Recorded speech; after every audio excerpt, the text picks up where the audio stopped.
I want you to know I literally came downstairs into the closet to leave this message for you. We can fuck or we cannot fuck, but do not fuck with me because I want that very, very, very much. And if I can't have it, then I don't want to be teased with it. Point blank period, okay?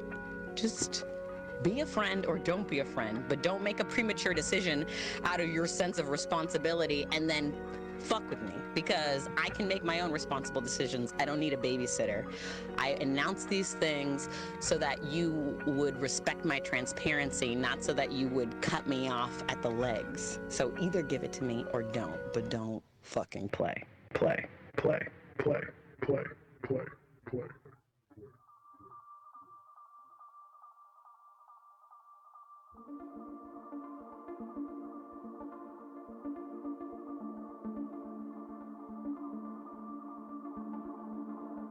Wore my heart on my sleeve and you turned it inside out. Tried to show you my world, but you turned it upside down. Nothing is what it seems when it comes out your mouth. And even the things you mean never come back around. You like a tragedy, and you want me to be a part of that story. But I got out, got out, got out, got out. But I got out, got out, got out, got out. But I got out. You like a tragedy, and you want me to be a part of that story. But I got out, got out, got out, got out. But I got out, got out, got out, but I got out. You like a tragedy, and you want me to be a part of that story. But I got out, out, out. You never told me straight, never gave up no ground. Told me it's just that way, as if you like the sound. And if you made a mistake, it's almost like they make you proud. So baby, what can I say when you tell me I'm too loud? You don't want me, no, you don't want me, and you couldn't even tell it to my face. Oh, hello. How is that going Oh my. for us? What, being alive? Oh. Wait, wait. Okay. We're live. We're on the internet. Your mic is a little soft. You can turn Sanyu up a little as well. Well, buddy, I have been trying. Yes, it's because I don't have like a real mic. All I have is my own mic. I think this is gonna do it a little bit better, right? Sanyu level good. We're gonna see. Hi. Can you hear me better now? Can you hear me better now? Oh, perfect. Music level good. And what did you say about my level? Your mic is a little soft. I'll turn it up a little bit. How is that?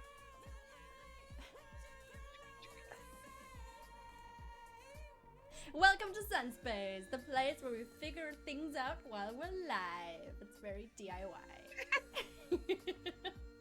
Has been like that from day one. Can be a little louder Someone's still, but gotta pretty do it. balanced. Well, you know, my microphone is right here. I could talk to it like this, but I don't think that's gonna do anyone any favors. Yes. There we go. Thank you, tech support. Okay, keeping us all the way together. Oh, did I send this shit out muted? Oh no! DIY. It's the DIY spirit. Welcome everybody to another episode of Aquarian Times, which today falls on Spring Equinox, the day where spring begins, whatever that means. The grass sprouting, the flowers blooming, winter or adjacent seasons have passed officially by planetary standards. And we're here today on the internet with my very special guest, Madame Sanyu Estelle, the beautiful, the gorgeous, the ever so talented. Scoot a little bit to the other side of your couch so you're centered on the This side? Yes, that side. The side I'm leaning to now? Okay, I'm gonna scoot these. Love it, love it. Yeah. Okay, is that better? There she is. Hi, everybody. Behold, you see in front of you a person that I have known actually for a really long time. Maybe you don't know this about me. I am not from this country that is called the United States of America. I was born and raised in Germany. I've lived here for about 12 years or so, and I've met a couple of people while I'm here. And Sanyu, the first time I met you was at Burning Man playing with an inflatable shark. Yeah, so actually we were on you. That's true. We went. It wasn't Burning Man. It was that solstice thing. 'Cause you drove in a different car, right? You drove with like children and shit, and then we drove with Sean. yeah. I drove But children. we went to. We drove a child and a man person and a woman person, I believe, and then we met when we finally arrived. But we got there so fucking late. I don't think we did actually see each other until the day after. Yes.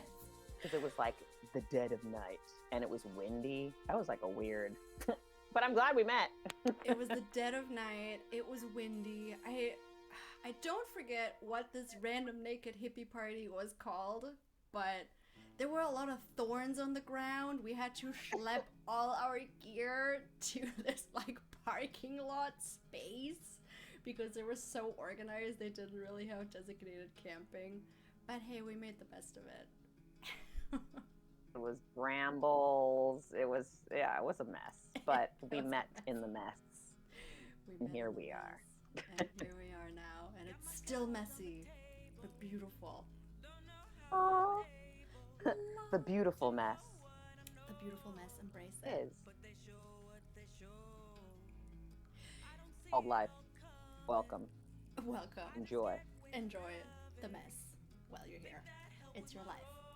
Go for it. Boop! When in doubt, boop the camera. It's fun. Well, it's funny because I'm like, if I look at the Twitch camera, I get confused because I'm delayed.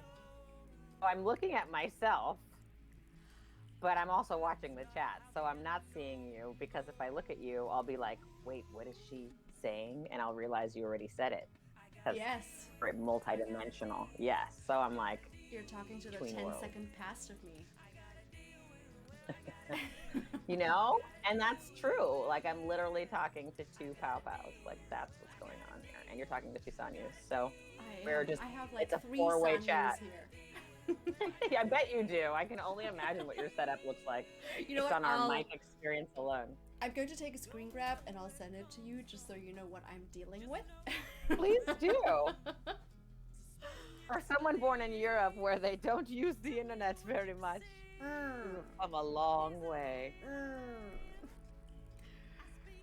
Yes, I get two pow-pows, which is like why the name is double, right? Like it was always going to be multiple. I think the name Pow Pow originated. It was actually Sean, an ex-boyfriend of me, who coined it in the first place. But the reason why it stuck around for so long is because my true and given name by birth is Paula, and some people catch it right away. They just get it. It's Paula, no problem. And other people have so many problems pronouncing it. They're like Paula. Paula. It's Paola. Pamela.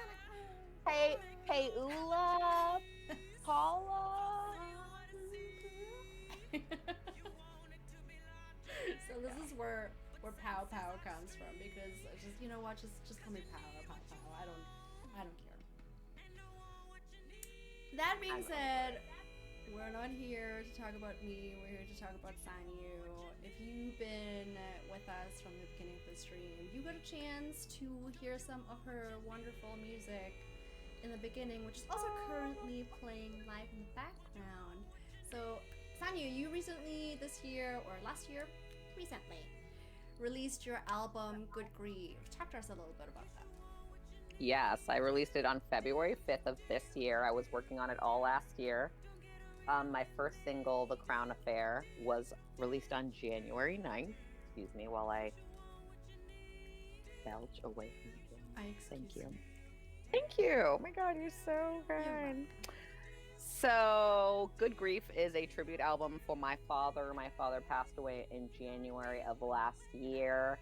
And my whole life, he told me I should be an artist and a singer. And I was always like, no, I want to be a lawyer, or a marine biologist, or an author.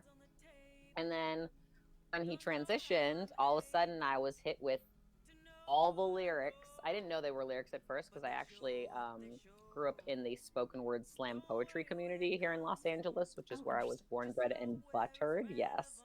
But in the slam poetry community, you're distinctively not supposed to sound like you're rhyming or singing or doing anything musical. You're supposed to sound like a performance poet.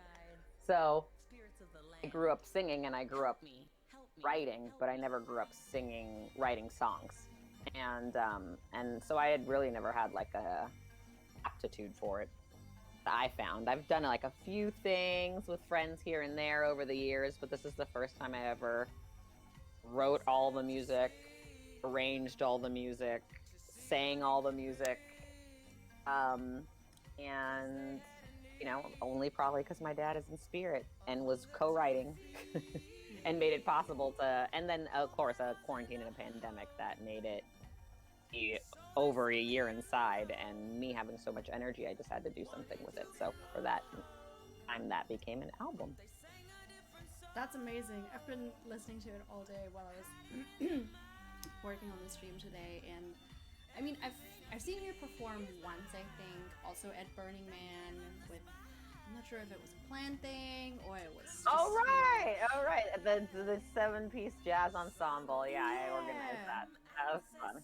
Yeah, that was really amazing. Cool. And I remember thinking, wow, that was really good. And then hearing, you know, the whole produced album and how like diverse your music is, and like all this super cool content you talk about in your lyrics. It was so, I want the lyrics. I want to dive deeper. I want to know what this is. Yes. Yeah. Yeah, actually, that's the fun part, I think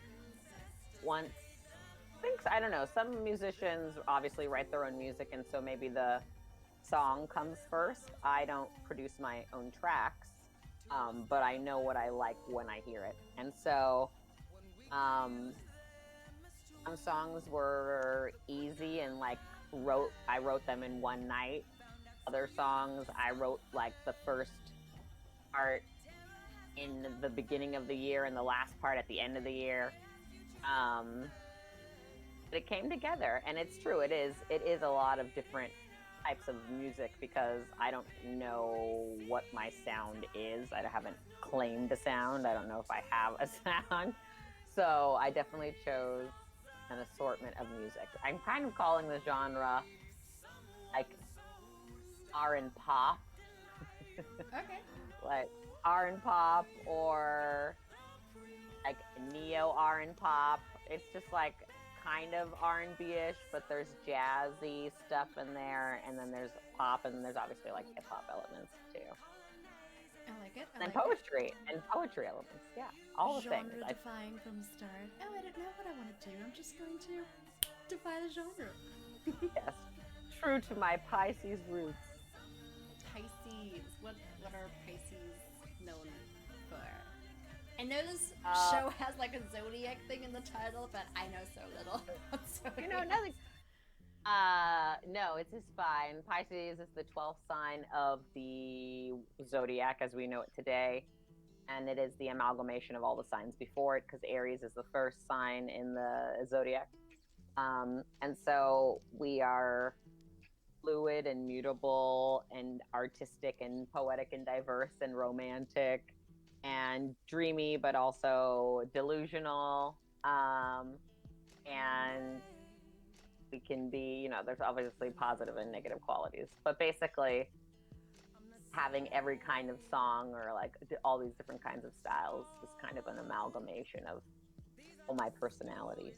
I think that Pisces, particularly as the mutable water sign, because you have cardinal and you have fixed and you have mutable. Right.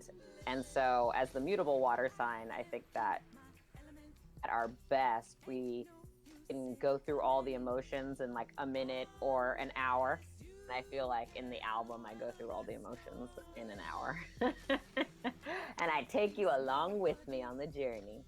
I've always admired that about listening to a whole album where the artist just takes you on a journey. They have the introduction phase where they just kind of reach out their hand like, come, won't you come on this ride with me gently until I pull you in and spit you out and then let you back down gently? Yeah, that was a good journey. Yes. We have a comment here from Hikiko Mori.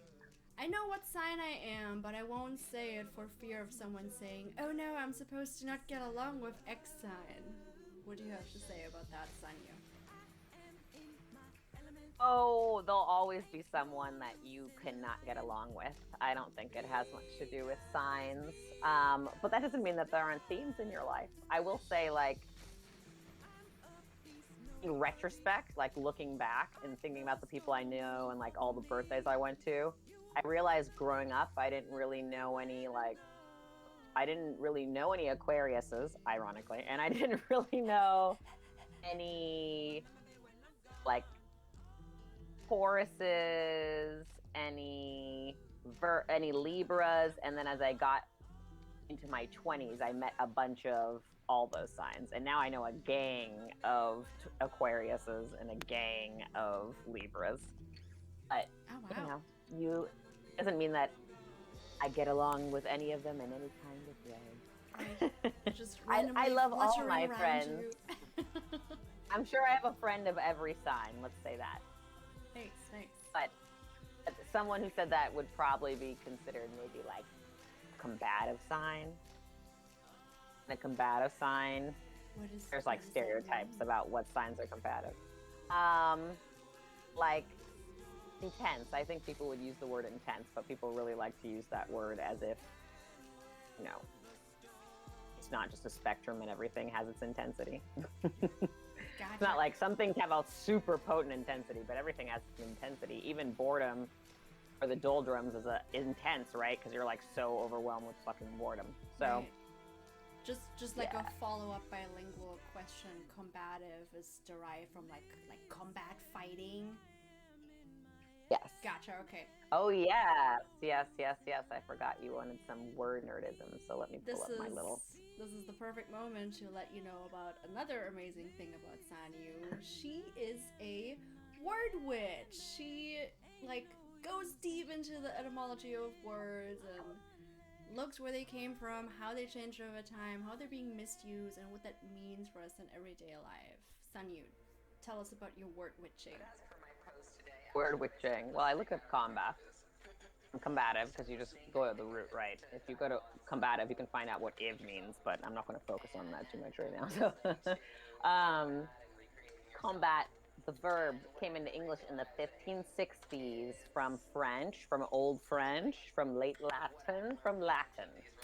The Latin was combatere. I mean, I don't know if that's how they fucking spoke, but it is come with, come like community, communication, satcom, which means with, together, and then battuere, to beat, fight, which comes from batter. So let's follow our noses and go to batter, like batter up. Strike repeatedly, beat violently, and rapidly came into English in early 14th century from Old French, from Modern French, from Latin, from Vulgar Latin, probably borrowed from Gaulish. Because they were slapping each other. Yes, they were. And so it comes from the Proto-Indo-European to strike, so with striking. So combative means to like come at somebody as if to cut, or as if to do harm. So that's a little word nerdism for us all. I see that word hasn't changed much over the century. What does that say about us humans? Meh. Well, I mean, that word hasn't changed. Proto-Indo-European is like the roaming bands of like pastoral people. They didn't call themselves Proto-Indo-Europeans. We called them Proto-Indo-Europeans. Why They would didn't they call.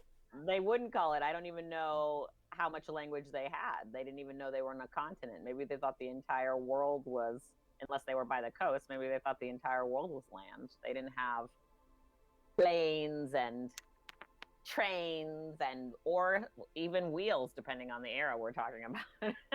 True. It's a totally different perspective. Yes. But that's so funny to think about. I'm reading Hikikomori's comment right now. I'll take vulgar anything. Vulgar Latin, vulgar German, vulgar English. Those are the cool words. I never thought about Latin as a vulgar language because all we ever see from it is like engraved in old stones and scrolls and looking super important. It's easy to forget that people were just talking shit in Latin on the streets, I guess. Yeah, the majority of people were not speaking any sort of academic form of their language. They were shooting the shit. And also it was a hybrid language, right? Vulgar Latin is probably just an amalgamation of all the tribal and ethnic groups that the Romans colonized and conquered and raped and pillaged, right? Because they always added them to their military. Yeah. So and then they threw them in the Colosseum, and they also kept them as servants and sex slaves and all that shit. So that's what was vulgar about them. Nothing to add, amen. That's how that went down. But yeah, word nerds is what I can say about word nerdism. Etymology is the study of words and like their origins, and then philology is the study of how words influence culture, like how word choices and the kinds of words we focus on influence the way that our societies are structured. And so I've always had yeah. No, go ahead. Oh, I was going to say, I've always had like a sociological mind. So I've always been interested in things from a interactive perspective, rather than like a structural perspective, like politics. I mean, I'm also interested in politics, I have to say, but like, yeah, I guess I'd say it was called politics. I was trying to think if there was like a better word for that. But I just grew up, I was the kind of kid who always was like highlighting words I didn't know in books and looking them up later in the dictionary, and who asked my mom to teach me how to read very early and was reading earlier than other kids just because I wanted access to the information.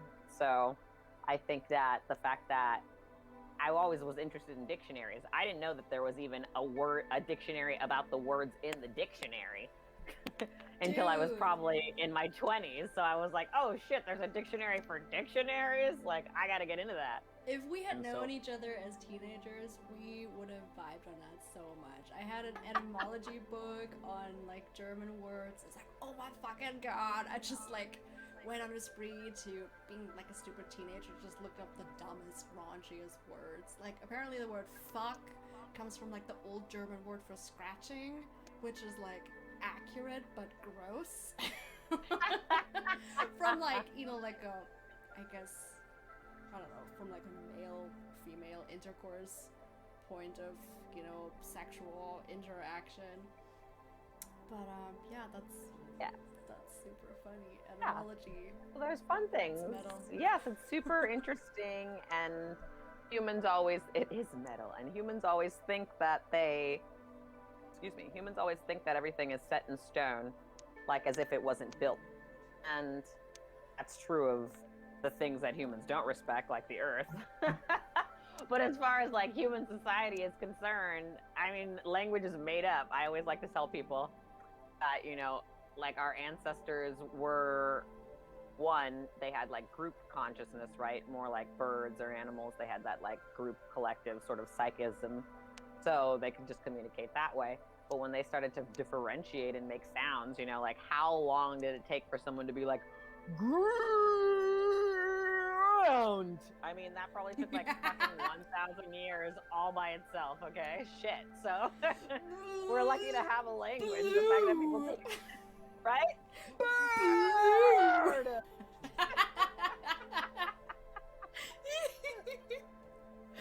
I feel like we're reinventing the wheel. Yeah. A new language where you just really struggle to say things. Which is probably the way it already is emotionally, but you know, we can just do it full hook, line, and sinker, just really struggle to say it. Oh, love it. What I was gonna ask you earlier, philology, am I saying it right? Yeah. Can you give us like a word or a situation that has currently occupied you that you want to share with the stream? Yeah, sure. Okay, so an example of this is the word bully. The etymology of the word bully is actually sweetheart, right? But being bullied so much or being called bully so much because they were sweethearts, that name became the name of the person who harassed bully. Bully means sweetheart. So they're basically, someone would basically say, well, they're bully. You know, I don't know why it was Scottish. They're Scottish. They're They're bully. They're bully. And then like, but they would say that pejoratively. So it became a slanderous term. But what it really means is that you're a fucking sweetheart. And then the irony there too is that obviously people who are bullies need sweetness. Like that's what they lack.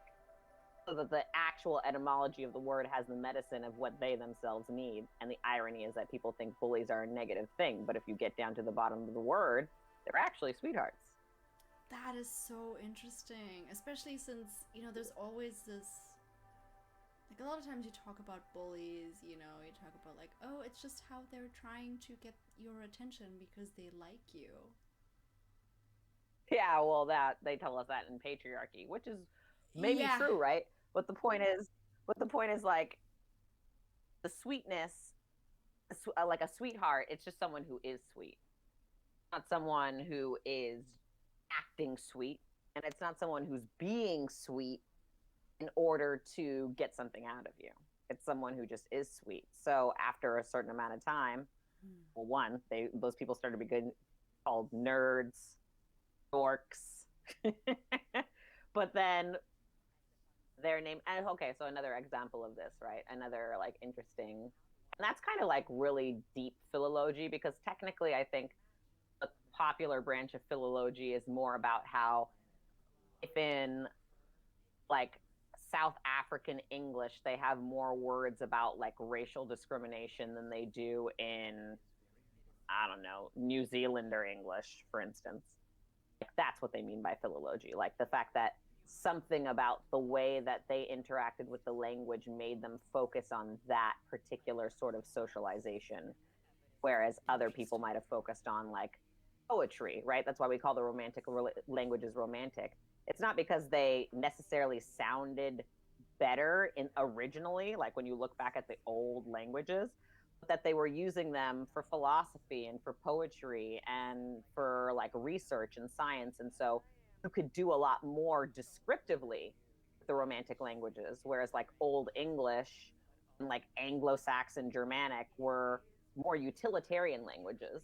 So you were using them not to like sing songs and do poetry, but you were using them to be like, give me that shit, go hunt that, like build that motherfucker. Yeah, exactly. The timber, all that shit, right? So you just didn't have the vocabulary to be like a finesser. Another interesting version of this kind of study is the word slave. The word slave comes from the word Slav, and it only comes because Slavs particularly were enslaved, like they were taken as prisoners and made to do servitude and other kinds of labor for so long that they just became the name slaves, because like they were like the original source of that sort of labor as from a Western European, Proto-Indo-European standpoint, because obviously there's other words for that on other continents. But that's another example. People don't know that slave comes from Slav, as in a Slavic person. And yet, as you're saying it, it makes like so much sense. Like the words are so similar. And also, like, fuck, man, how many of those people had to be fucked up? Okay, so we have this more of like idioms, right? But we have this too in English with words like lazy Susan or doubting Thomas. Like, well, what the fuck did Susan do? I know, I always wondered about that. What did Susan do to you? Like that Debbie Downer, exactly. Debbie Downer, or like to say that Ralph is like barfing. No, we have I that don't in think Germany too. Jürgen.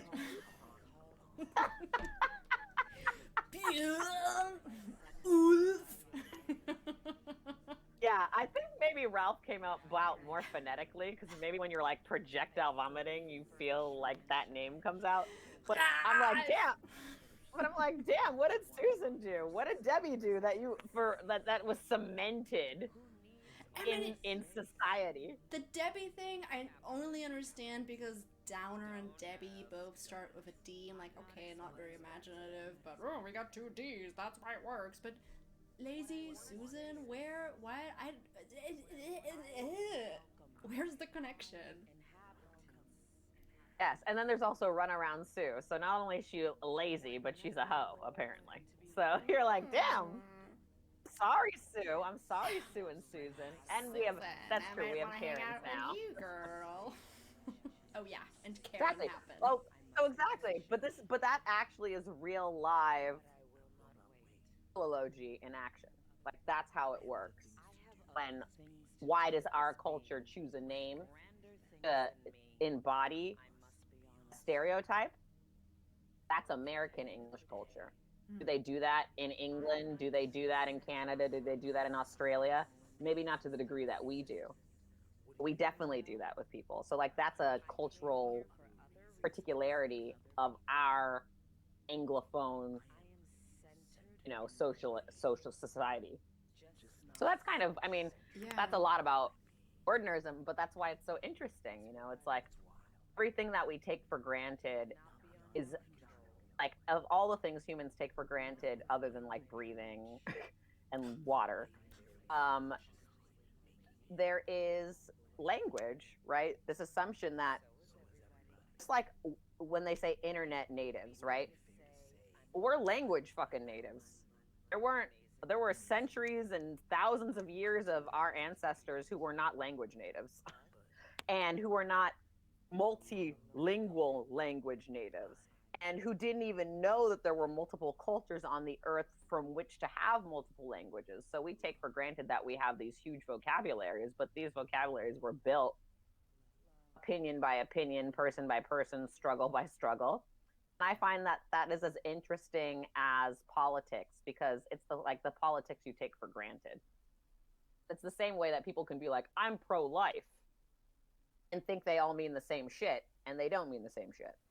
Like, well, when you say pro-life, you mean that you don't believe in abortion. You're not saying that you don't think people should die, because you also believe in war. So yeah, it's very much based on a political movement, and just not taking into consideration all the other aspects of life. Yeah, so American English likes to politicize words. Obviously, that is something that we inherited from British culture, and sort of like sensationalist rhetoric and propaganda. And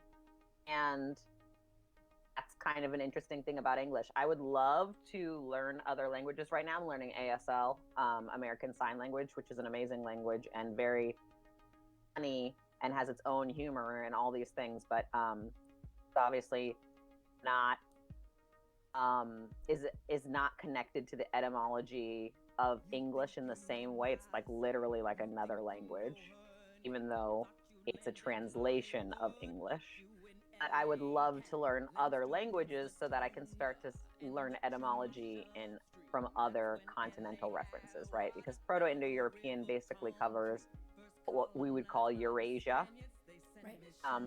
But as we get into further into the Mediterranean, into Africa, into the Swana region, also called the Middle East, then the lexicon changes and it's a different origin tongue. And then you get into Africa and it's a different origin tongue. And you get to the Americas and you go down and it's all kinds of different indigenous tongues. So obviously a lot of language has been lost through raping and pillaging and murdering people. But what there is left, I definitely like to, know what I can know about it so that when I use language as the word witch, I'm using it very intentionally. And I talk about it as the word witch because when you use your words intentionally, you can cast a spell, right? Like you can cast a spell with your music, you can cast a spell with your poetry. And that's kind of my magic, word magic.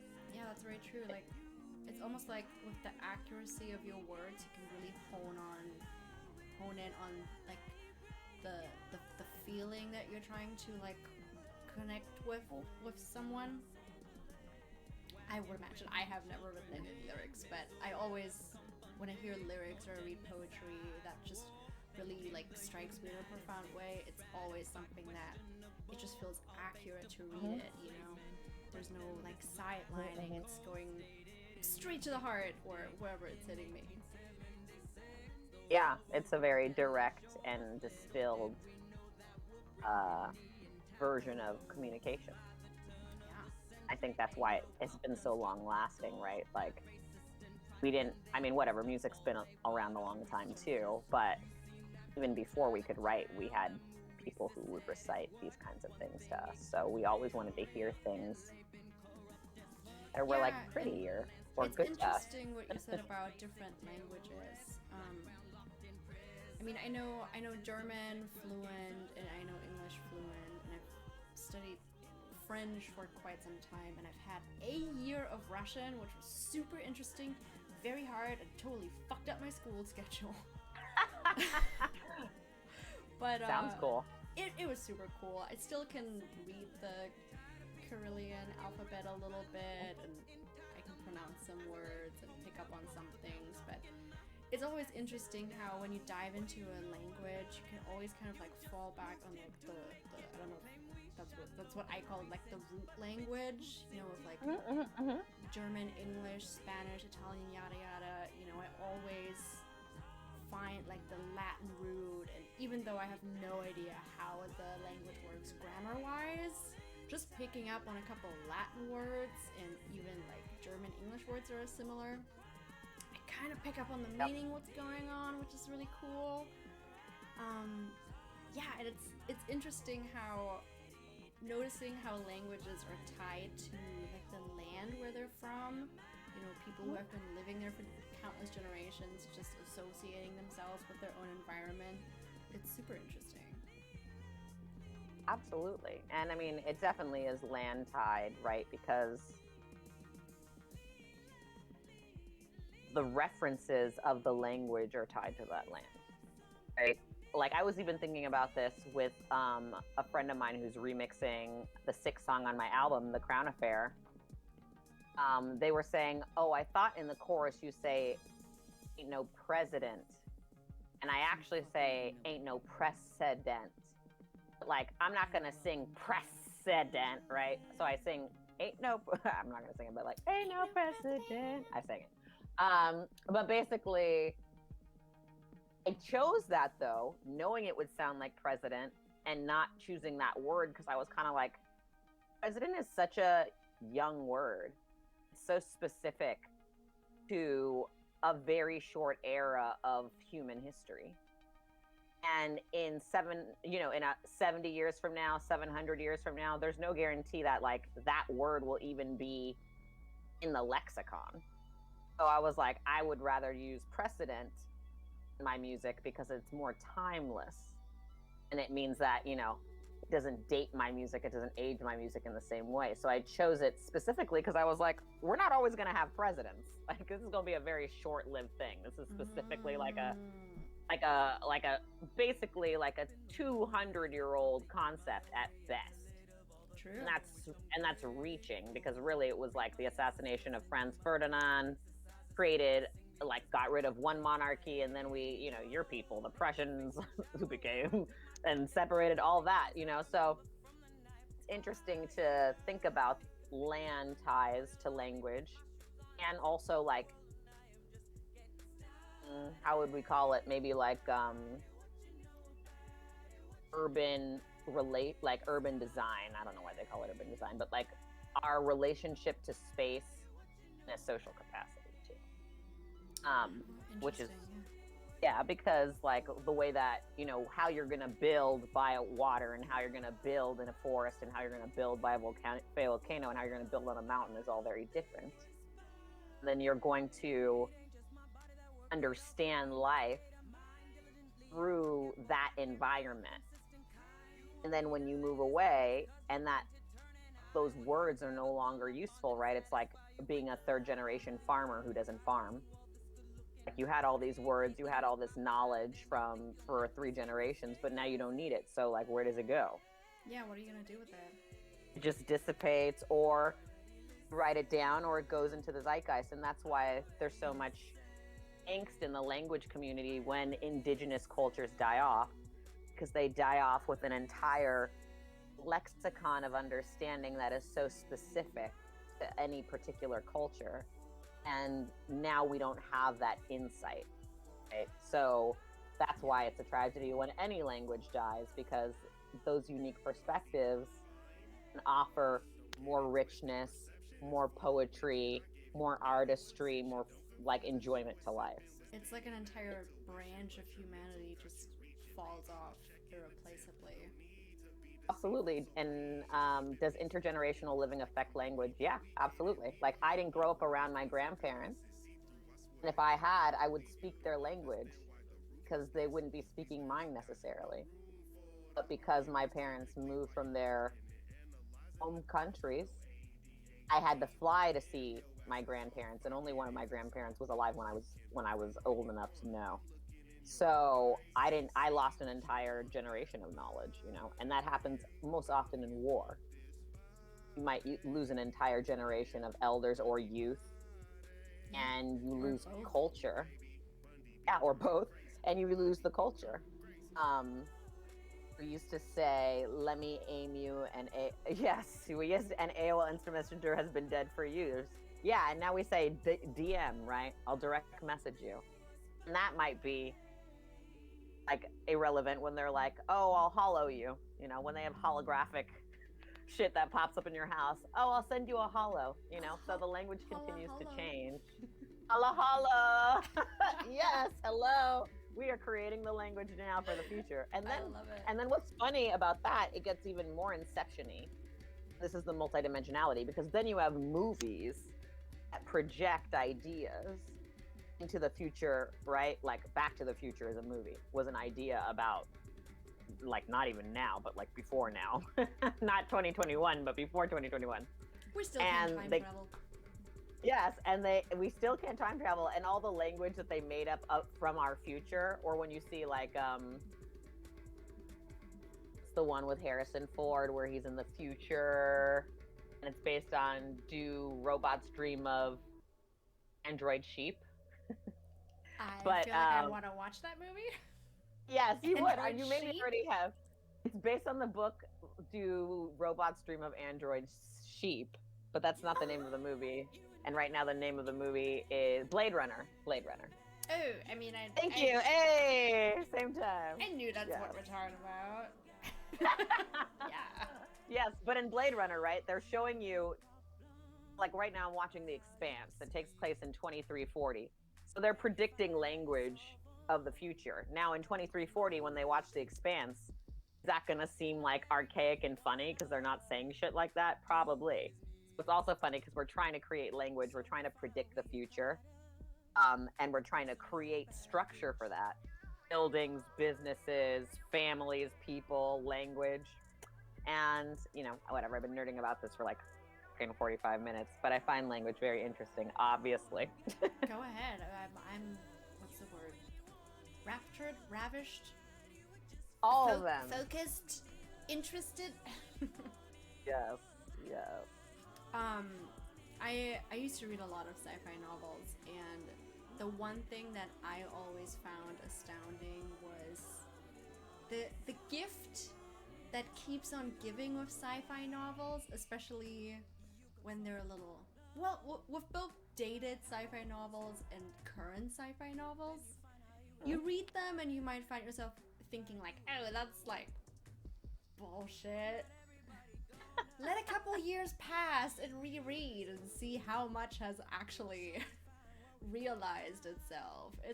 It's mind-boggling sometimes, but then at the same time, like, okay, yeah, we're humans creating human content. It makes sense. I guess I wasn't ready for it to be real.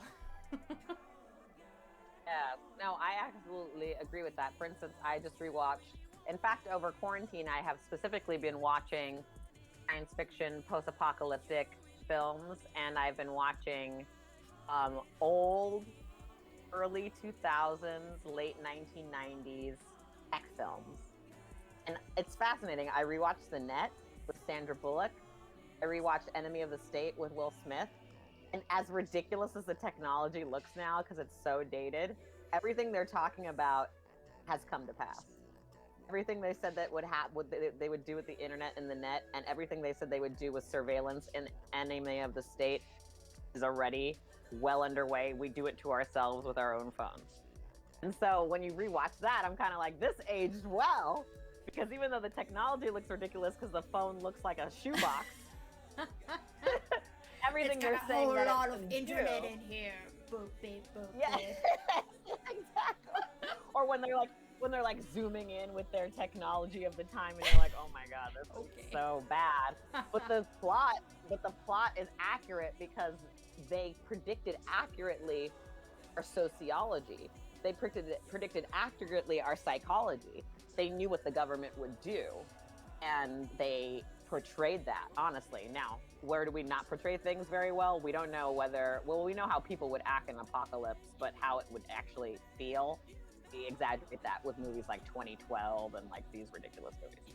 And then obviously our alien movies run the gauntlet of ridiculous or like they will kill us all kind of movies. Can we please imagine more like friendly encounter alien movies right? to kind of Come just on. like make that happen for us? Because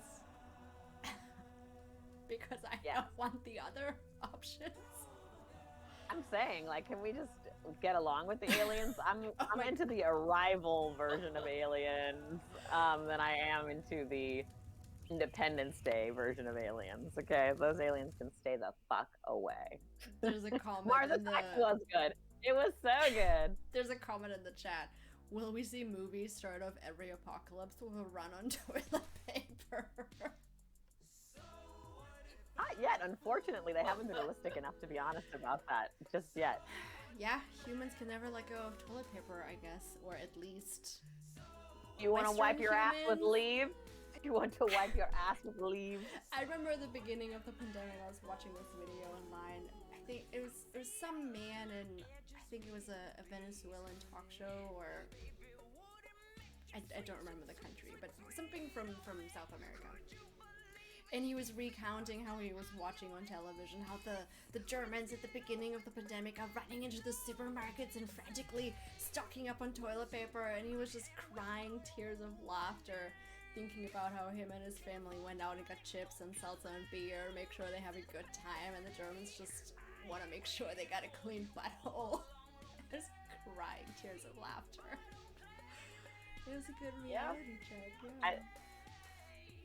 It is. Or when you see like zombie movies or deep outer space movies where what do humans cherish when they don't have access to it, right? Like what do you come across when there's a zombie apocalypse? Like you see a can of Dole pineapples and are you like, oh, I haven't had pineapples in 7 years because I've been escaping zombies, and so it like takes on this almost ridiculous euphoria. You're gonna get me, and some people would. That is the fucking tragedy. or, you know, comedy of it all. Oh man. Sociology is everywhere. It's all interesting. I constantly think about, would you be on my zombie apocalypse team? I judge people by their abilities. If shit goes downhill, would I keep you around? Do I want you as a teammate? I don't know. What are the skills that we're going to need? Well, see, you'll always need carpenters. You'll always need farmers. You'll always need mothers. You'll always need like storytellers or like elder counselor people. Keeping And the community together. yeah, and also just like being the one who tells the stories or remembers the things. And that's how it was before, right? Like one of the most interesting books I've read on like indigenous living was in various like pastoral United States, American Indian, indigenous people would choose the person in the community with the strongest stomach. And that person would be the one who tried everything that had never been eaten before. And so they would try like new leaves and new herbs, but they would only take a little portion at a time, having the strongest stomach. And then they would wait a day or 2 days and everyone would see what the effect was on them. And then they would have a little bit more and then they'd wait a few days to see the effect on them. And then obviously, like they chose the one with the strongest stomach because they have the most likelihood of surviving. But they also are like cautiously tracking without like writing what works and what doesn't work. Right, and keeping track of the quantities you can consume safely. And someone will be the person who remembers that, right? So everybody in the community would just be assigned like a type of memory, which I'm going to write down because that's a great story idea. I love that, and that's really how they figured out. Okay, like this is like good for women, and this is bad for men because you probably had different people with different types of stomachs and cycles and all that. Absolutely. That's so interesting. Absolutely, I always that's- wondered how did we as humans figure all this plant medicine out? Yeah, well, I know a lot of people died figuring out seafood and meat. I know we lost a lot of souls in the pursuit of shellfish and shit like that. Pursuit of shellfish. Yes, we lost a lot of people. In the pursuit of shellfish, I nearly died. Here, But here. oh, how happy I am that I tried. That is my shellfish poem. Oh my The God, love of love shellfish. it. I'm glad that was recorded. I'm really gonna write that down. Next time, I'm about to write Aquarian down my- Times, shellfish poetry contest. Realistic poetry. Well, Historical ancestral poetry.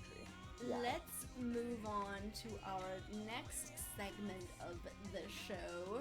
We've been talking a lot about humans and etymology.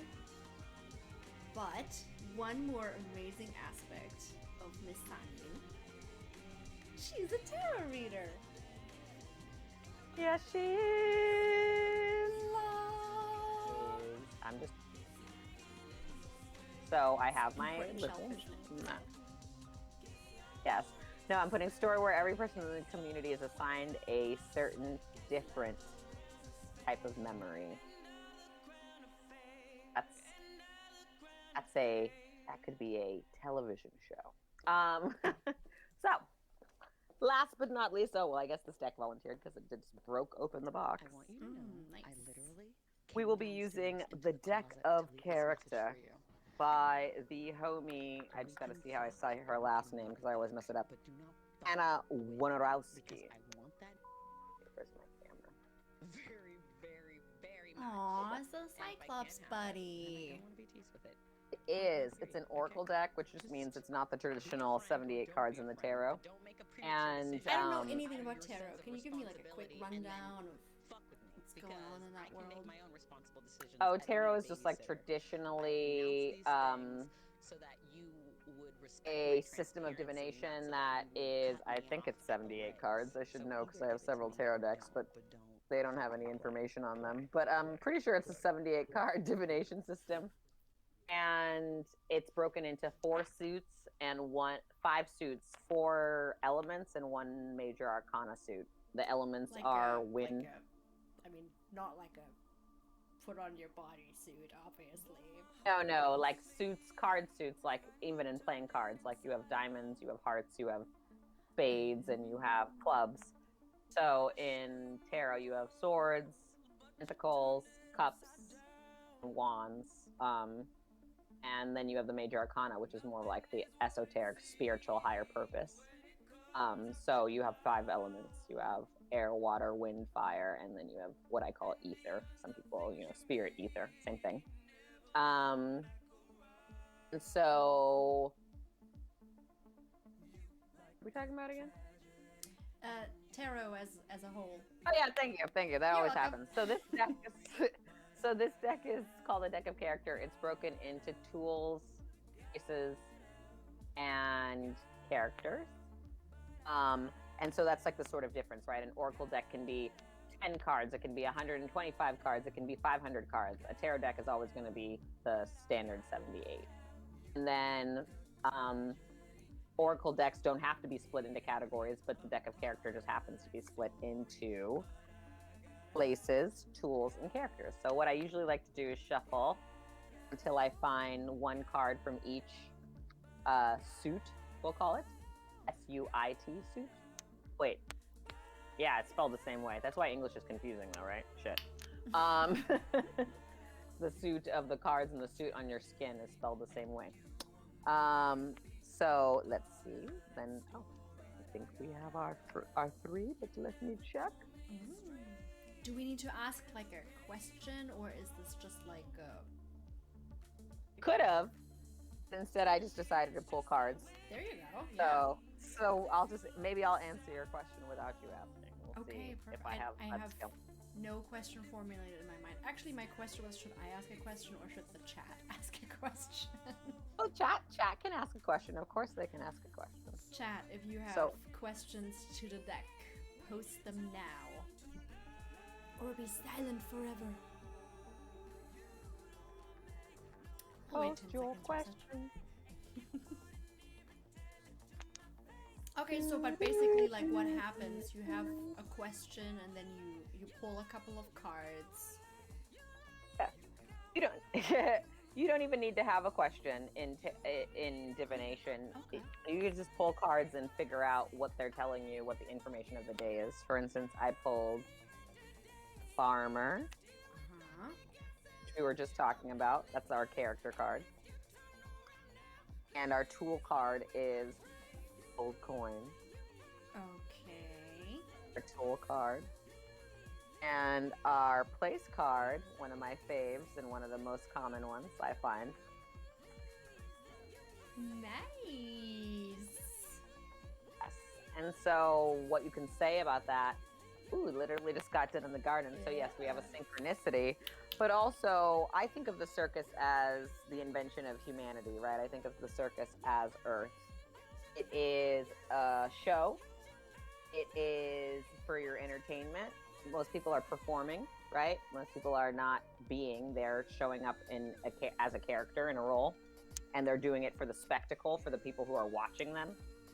And then also, it's a proverbial freak show. Wait, so what's a fruit show? Freak show would be an freak aspect. show. I heard fruit show. Yeah. The fruit show. Yes. So the circus card, I often see the energy of sort of having to organize. It's so weird now seeing people roam around with masks across, like, in groups. You're like, oh my god, what is this? What's that movie where The Purge? It makes me think of The Purge. But anyway, so the circus card, especially as a place, it's like where we are, right? What role do you play in the circus? Are you in the audience? Are you the ringleader? Are you one of the animals? Are you in the freak show? Do you pack up the things and help it function? Do you advertise? but it's a community, right? Right. Even the circus is a community. I think it's an important card because people continuously want to separate themselves, put themselves apart from Earth, say that they're not a part of what's going on here, or that the people that they don't like is a part of what's going on here. But like even at the circus, where there's a freak show and there are all kinds of animals, there's relationships that are formed there, and they're genuine and they're real, and they're as genuine and real as any relationship that's taking place in anywhere or space in society that we consider to be more acceptable, more better, like of higher quality or variety. And so our second card, the tool, is gold coins. I'm just plugging in my charger because I realized my dog unplugged my charger. Give me a second. Hi, Barnaby. Also, welcome Elsie May to the chat. You're just in time for the tarot reading. We pulled a circus card, a farmer card, and a gold coin card from the deck of character. We have no specific question asked. We're just figuring out the meaning as we go. Hey, the chat's working. Hey. Hey, chat. So now we have the gold coins. And so, you know, I often tell people that Earth is the New York of space, and humans come here to master limitation. And so, you know, why is Earth the New York of space? Because if you can make it here, you can make it anywhere in the universe. What does it mean to make it here? Well, people come to Earth to master limitation. So making it here means to get through all the negation, through all the nihilism, through all the rejection, through all the oppression, through all the naysaying, through all the contrarians, through all the evidence to why you shouldn't be alive and why you shouldn't be great, and to make something of yourself to yourself, and to end up on the other side of life, whenever that may be for you, feeling enriched by the experience and not feeling like you were cheated, right? And not feeling like you cheated yourself, because we think about people who get to their deathbed and they're like, I should have done this, and I should have lived, and I should have not rejected that experience. And so much regret.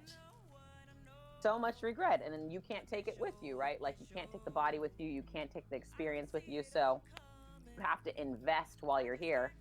That's why, in my opinion, the best like practices or religions are always going to tell you that like heaven and earth and hell are all one place. They're in your mind. And whatever it ends up being for you is what you decide it is. And you know, there's evidence of this. Like, so an example of this is the movie Life is Beautiful, right? Like the entire premise is that the child does not really know what's going on because they're a child. So we know children in the Holocaust didn't really know what was going on, but also this child's parent went above and beyond to ensure that the child thought it was a game. And so the whole movie, the child thinks it's a game. And so that's kind of what they're saying. Like, even in the worst of circumstances, you can choose the enriching out, like the enriching perspective and the enriching experience from the experience, which another one of my mentors would say, get the positive effect out of it, even if it was a negative experience. And the positive effect can be like, never dating someone like that again, or, oh, I hate the taste of that, or I don't want to do this career ever again. You know, that's the positive effect of something that was negative, where you're like, I shouldn't be here. I'm not a part of this thing. I shouldn't be involved in this thing. So the enriching is going towards what you prefer and choosing to go towards what you prefer, not because you have an entire earth of people validating you, because it's what you prefer. And it's what you enjoy. So like the enriching of your experience is up to you. No one can rob you of the fullness of your experience. No one can rob you of the joy of your lessons if you don't agree that they do. You just choose the experience that you have. Exactly. So you choose the experience that you have. That's the gold. That's the gold. And that's also why it's a soft metal, you know? It's a metal that is not actually that strong, and it's not super structural or conductive all by itself. It is a inherently reflective stone or metal. It's interactive, I should say, not reflective. And last but not least, we have the character, our farmer, the tender. And farmer has a schedule that is reliant upon the environment and the work that they chose.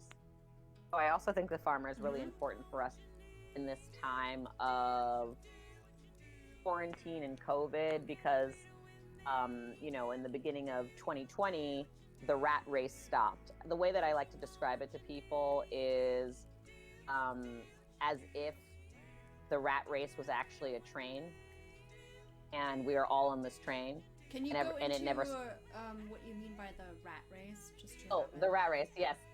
In the American idioms, we say rat race to mean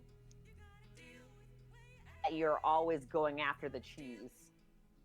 That you're always trying to get the money, get the cheddar, get the reward, right? And when you put a bunch of mice or rats in a box, it's a capitalism term.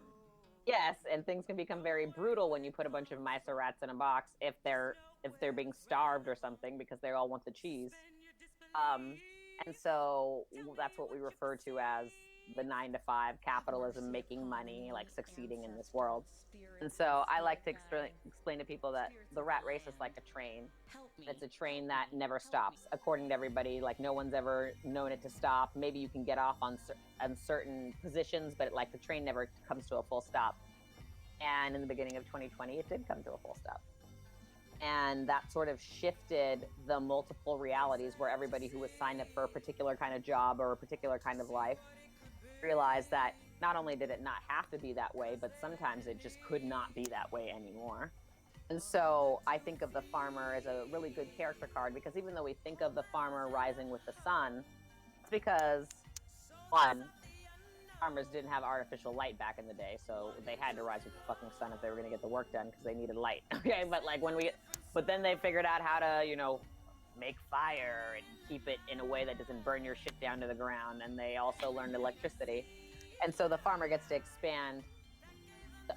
The farmer also gets to evolve.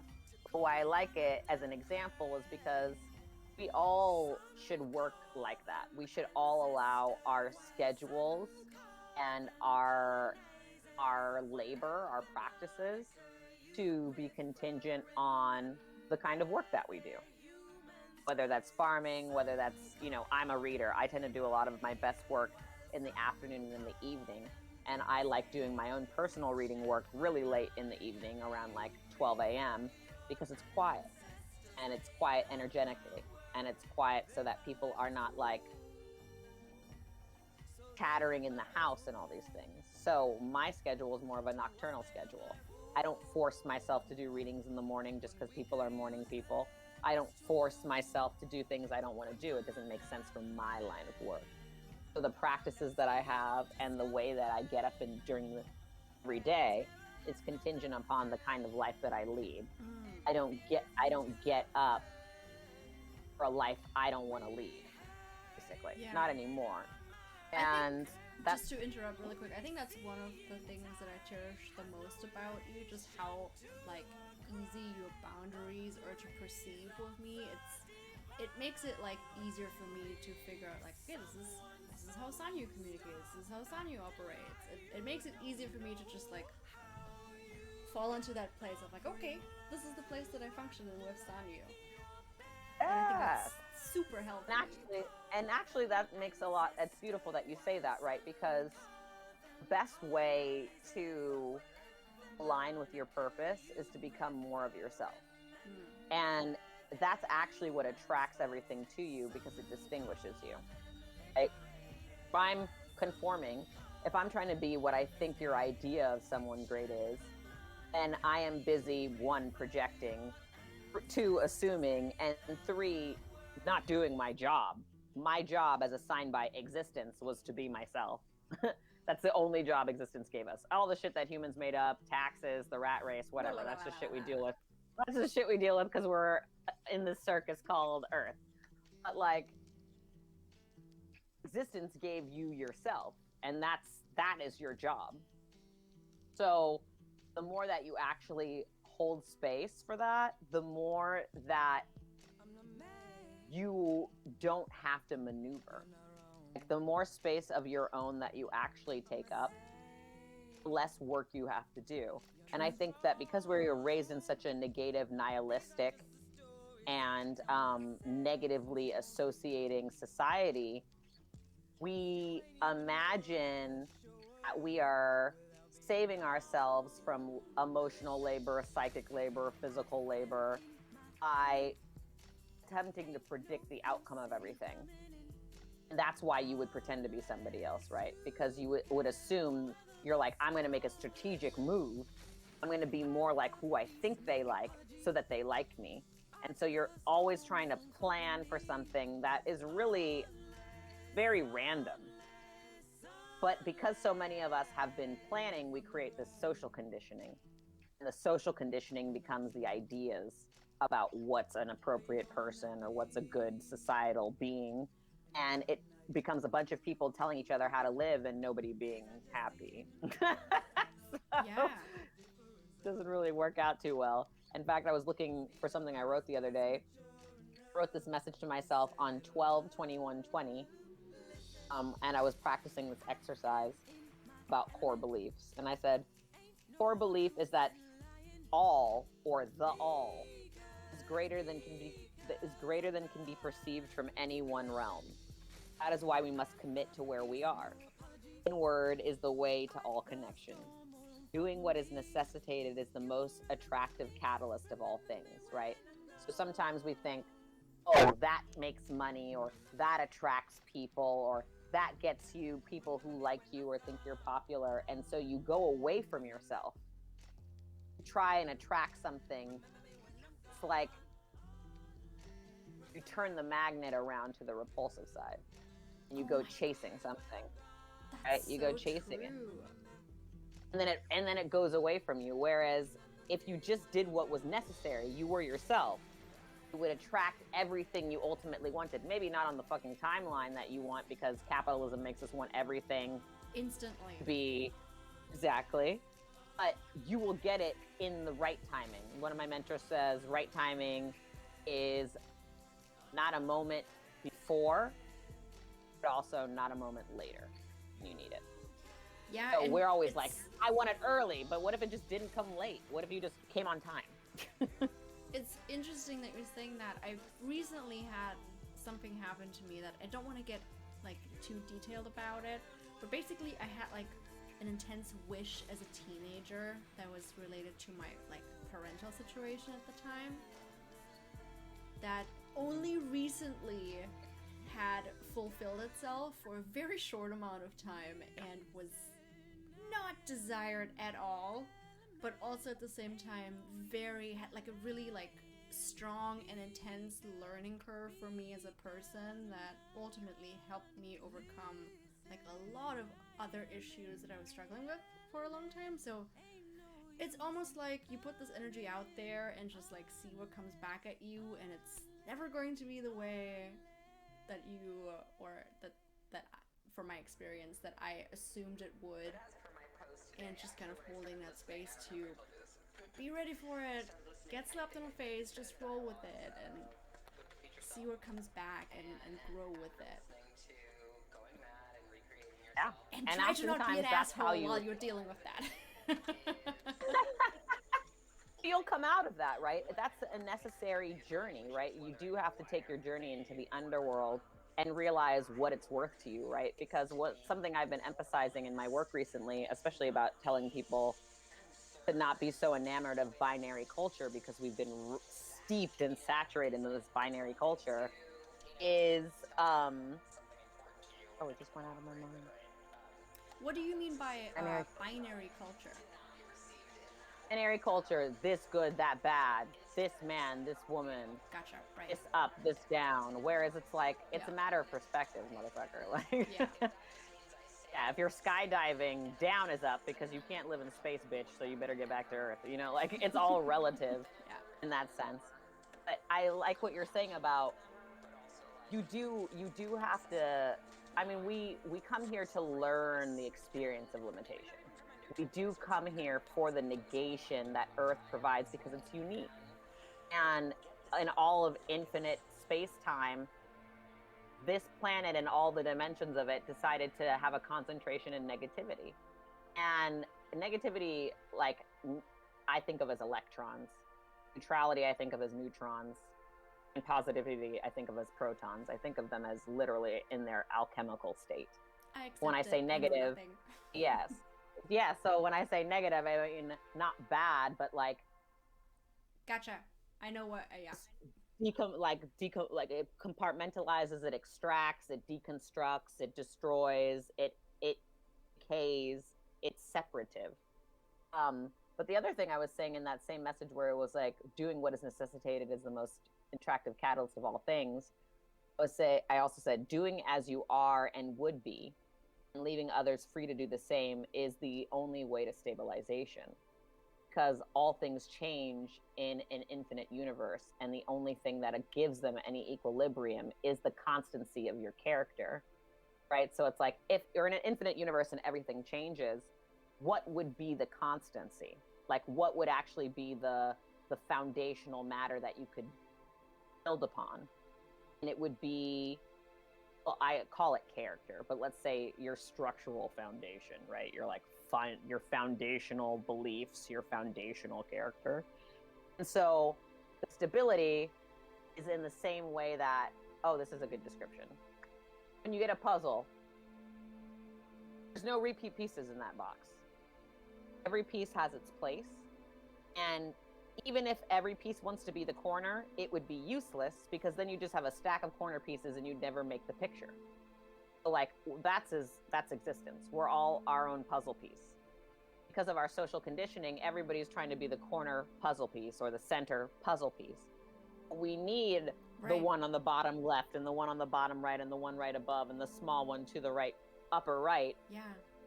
So the picture can be made as it actually is. Otherwise, it's just confusion. Yeah, it's easy to strive for the place that is like easily perceptible, or that might be, like popular in like currents of culture. And it's easy to forget that we are very unique people who have a very unique place to us. Yes, exactly. And what was I just talking about? It went out of my head completely. Farts. You went in the chat. I was like, what was I just talking about? This is how spirit works with me, though. This is why I call myself claircognizant. I was like, I know what I need to know when I need to know it, and then it disappears. We were talking about like your place and like the chaos, and you were talking about like negative and positive. Oh, yeah. So what I was gonna say was, and the irony is, let's say the corner puzzle piece that looks like easy or popular, that somebody had to live their authentic life to fill that role. And it's only because they did that they are a memorable example that we know can succeed, right? But it's like, not until that you do the work of yourself and succeed as that. And no one is going to believe you until you do that, because they've never seen a you do it, because a you has never done it. So the irony of the corner piece is that like, somebody is authentically the corner piece. They're that bottom piece. But you can't see them anymore because they're so far in the past, or because there's so many faux pieces on top of them that you can't even see the original, right? The prototype. Because the prototype is someone like, our prototypes are anyone who did something that people didn't know you could do, or people who do things that you didn't think they could do. And as soon as that happens, just like the rule of science, it's like, once something happens in the universe, it's that much more likely to reoccur. So by that same like deduction, we can know that probably there are other sentient beings in the universe, because we're not in the beginning of the universe as humanity. We are not the first planet, and whatever has already occurred in the universe is that much more likely to reoccur. So it's like, there's clearly been humans before us, or consciousnesses before us that were sentient, because we are evidence of it. And if we're evidence of it, then there's more evidence of it. There must be a replication of it somewhere, yeah. Exactly. So when we see someone succeed, when you become a Nina Simone, or you become a, Fred Mercury or whatever, and everybody takes for granted that that's possible, but they didn't fucking know until you showed them it was possible. But they filled their piece.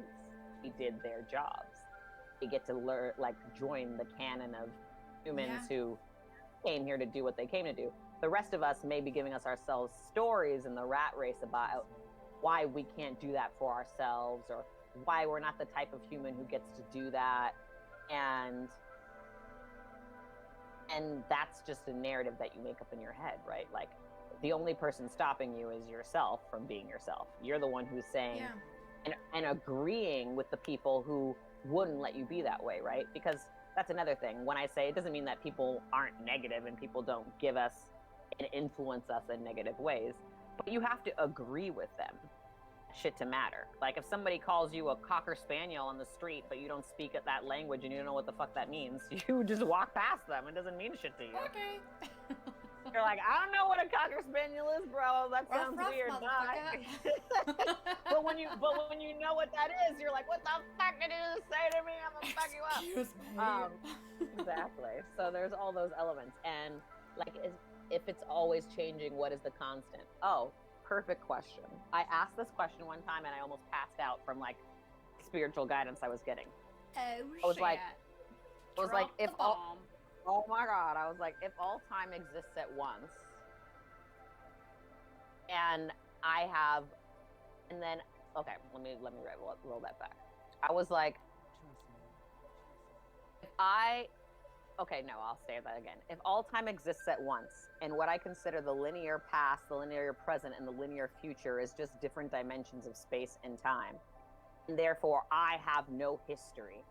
Because me of every millisecond of every moment is a me of a different dimension, rather than a version of myself that I'm associating with in a line, right? So the way that I can describe this in a way that makes better sense is, you think back on your life and you're thinking of it in a linear line. Like, that happened when I was 30, and that happened when I was 29, and that happened when I was 25. Fuck no, you don't think of it that way. You think, oh, you'll think of something that happened when you were 6, and something that happened when you were 17, and then something that happened when you were 13, and then something that happened when you were 27. And you're gonna sew that together as if that's a linear history. Yeah. But you didn't experience it in that sequence. You're just identifying with that sequence. You're identifying, right? And that can happen for moments, like I was saying about, let's say you were bullied, right? So you associate with that experience because it was traumatic. And instead of being the 35-year-old person you are, you constantly are going back to the 5-year-old and the 8-year-old and the 11-year-old who was bullied. And so that's your identity, because that's who you're associating with, right? So time is already not linear. When we think about our pasts, we're not thinking about it from 100 down to 0. We're never thinking about it in a linear order.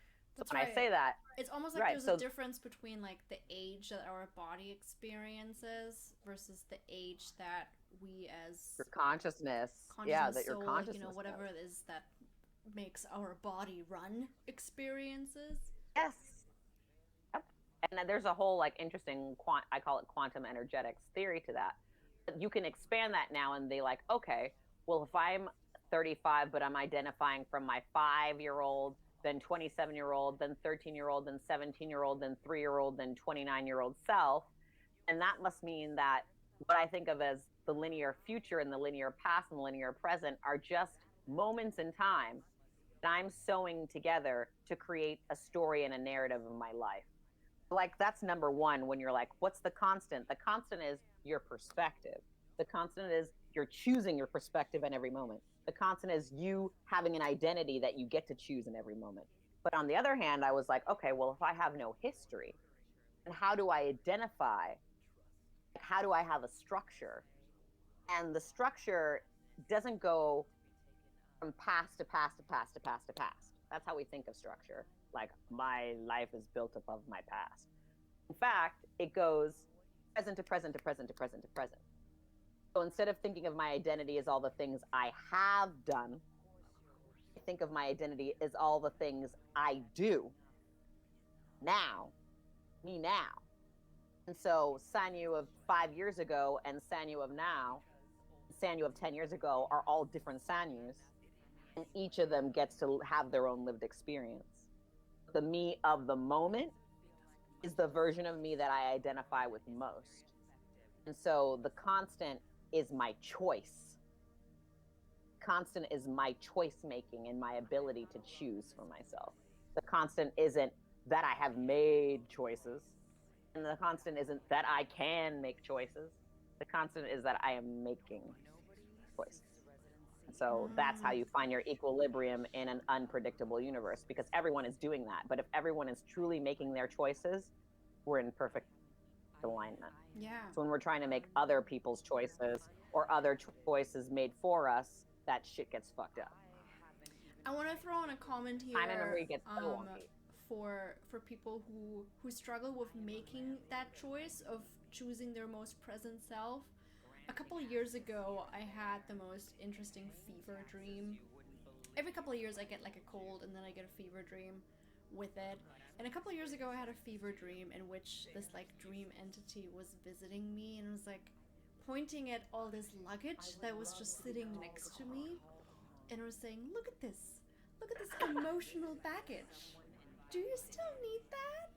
And my dream self was like, "Nope, no, I don't. You could do with that whatever you want to." And then me and this entity just went through all my luggage, and like, dump, dump, dump.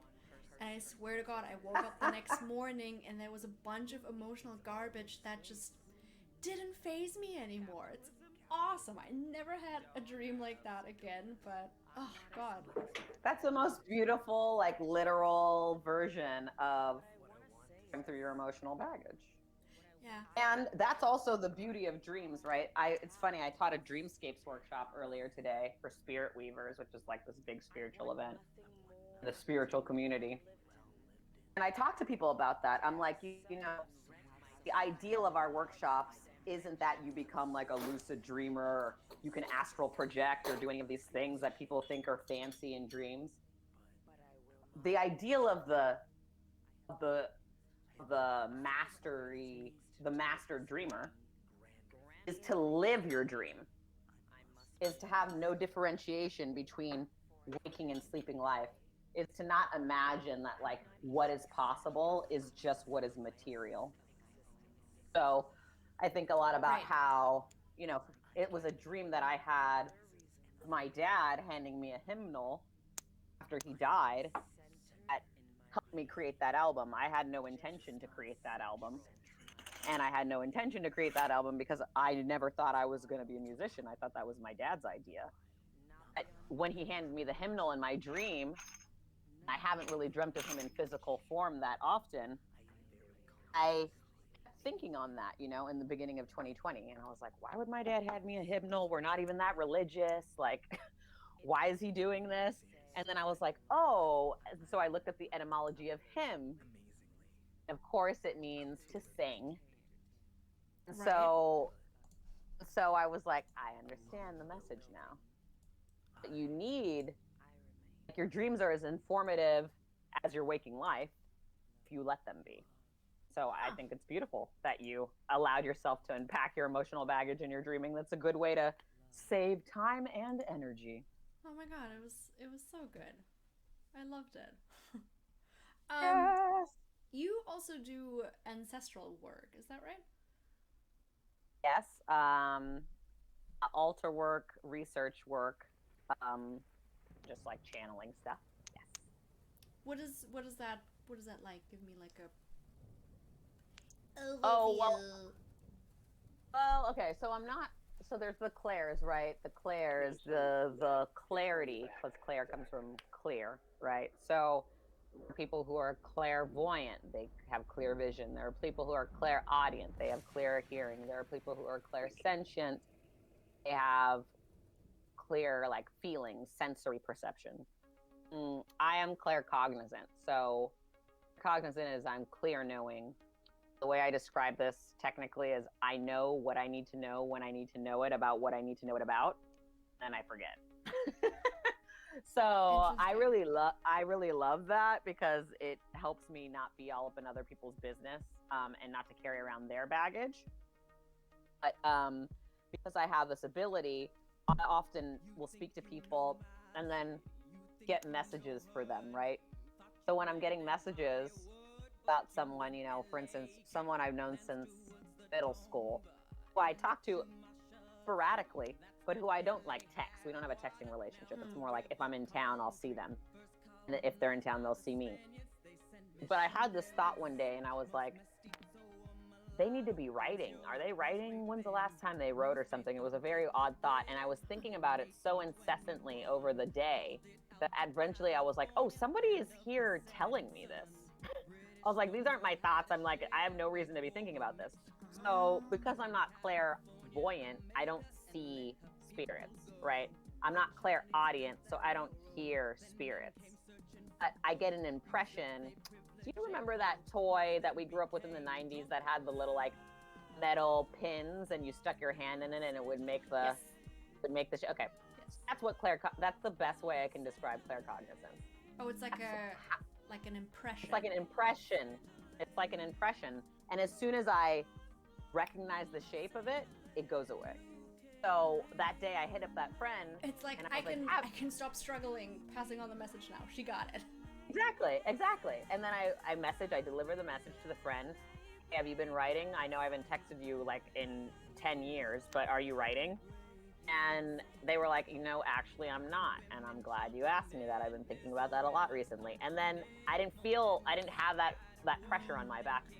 So it can work that way, my ancestral knowledge, and also as just like a person with their ascendant in Capricorn and their moon in Taurus and their sun and Mercury in Pisces.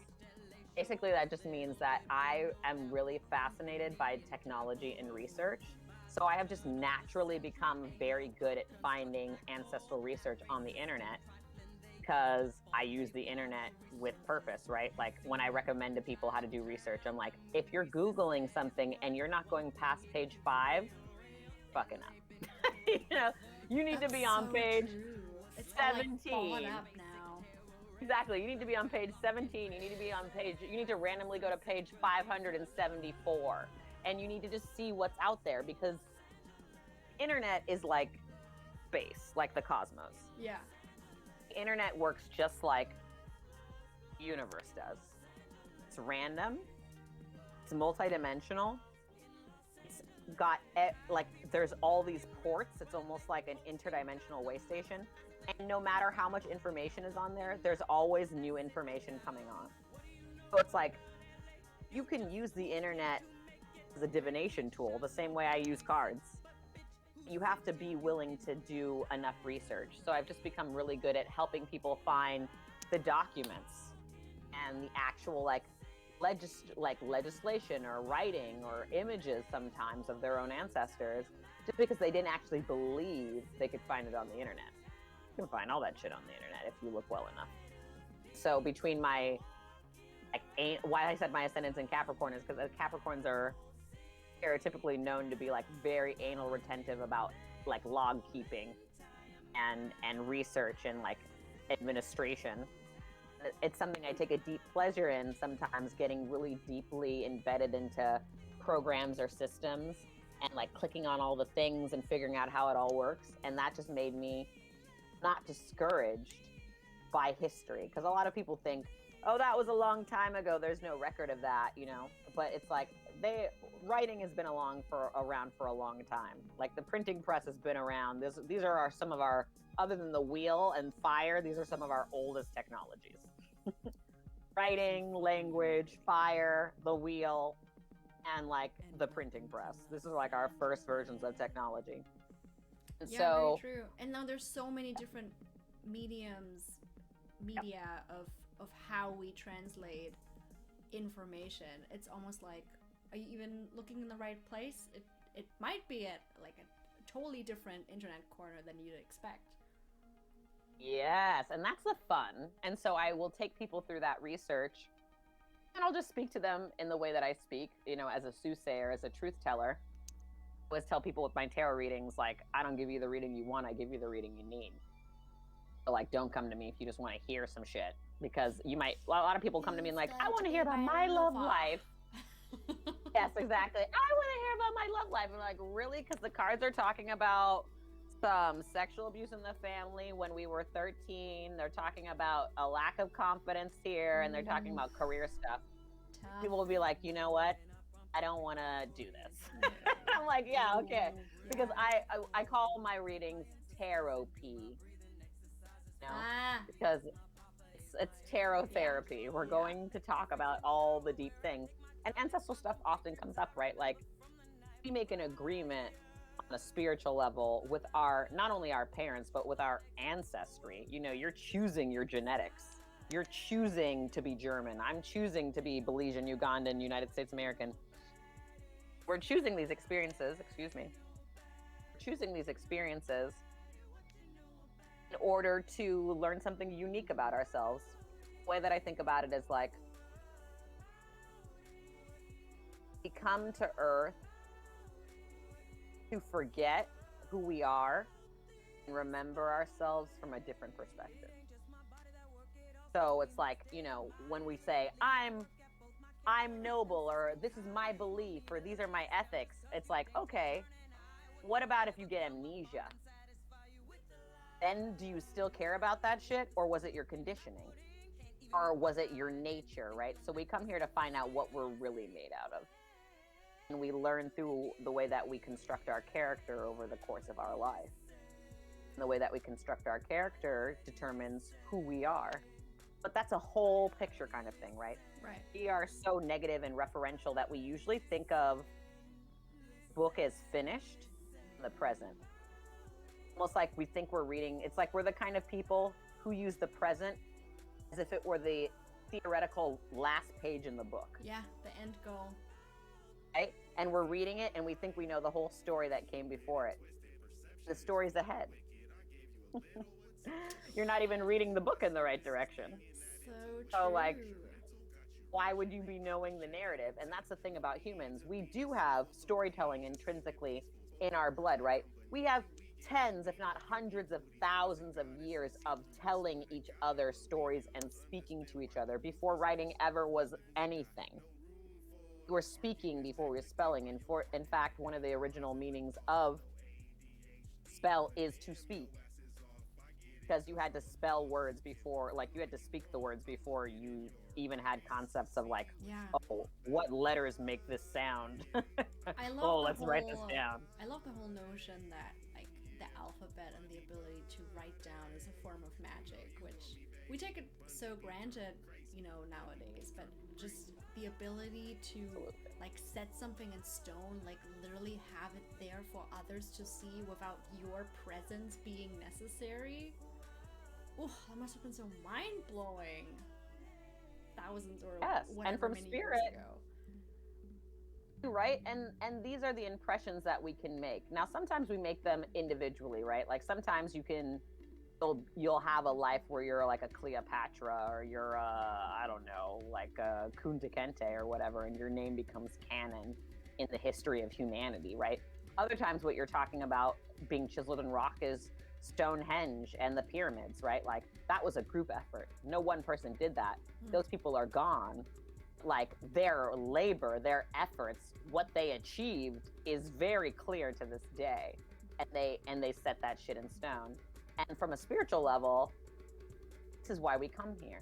We deal with all the limitation, the enslavement, the supremacy ideation, the rejection, the nihilism, make something of ourselves and to create, you know, to be a landmark, be a road sign.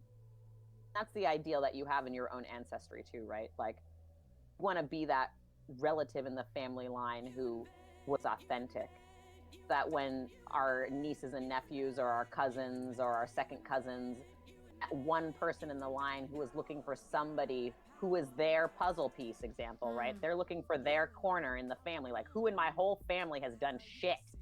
Yeah. What that means anything to me. And when you are that person, you leave that legacy for your own line. And if we do it on a big enough scale, of course, we'll leave that legacy for more than one family. Like, what do you have to say to people who feel like they want to contribute to their, you know, like ancestral, you know, work of forwarding their cause, or, you know, like keep evolving as humans on a generational level, but feel intimidated by generational trauma or something that is not being addressed, or maybe they look into their past and they don't find anything that they like? Yeah, Yeah. Well, I always like to remind people that your ancestors are all the way back to the first ancestor. So even we one can't think of this as linear ancestry. It's because we remember the last 500 years of fuck shit. There are like millions, thousands, hundreds of thousands of ancestors before that person. You're not going to throw away your whole ancestry for 5 generations. 5 generations out of 500,000 generations. Who the fuck cares? So it's like such a small percentage.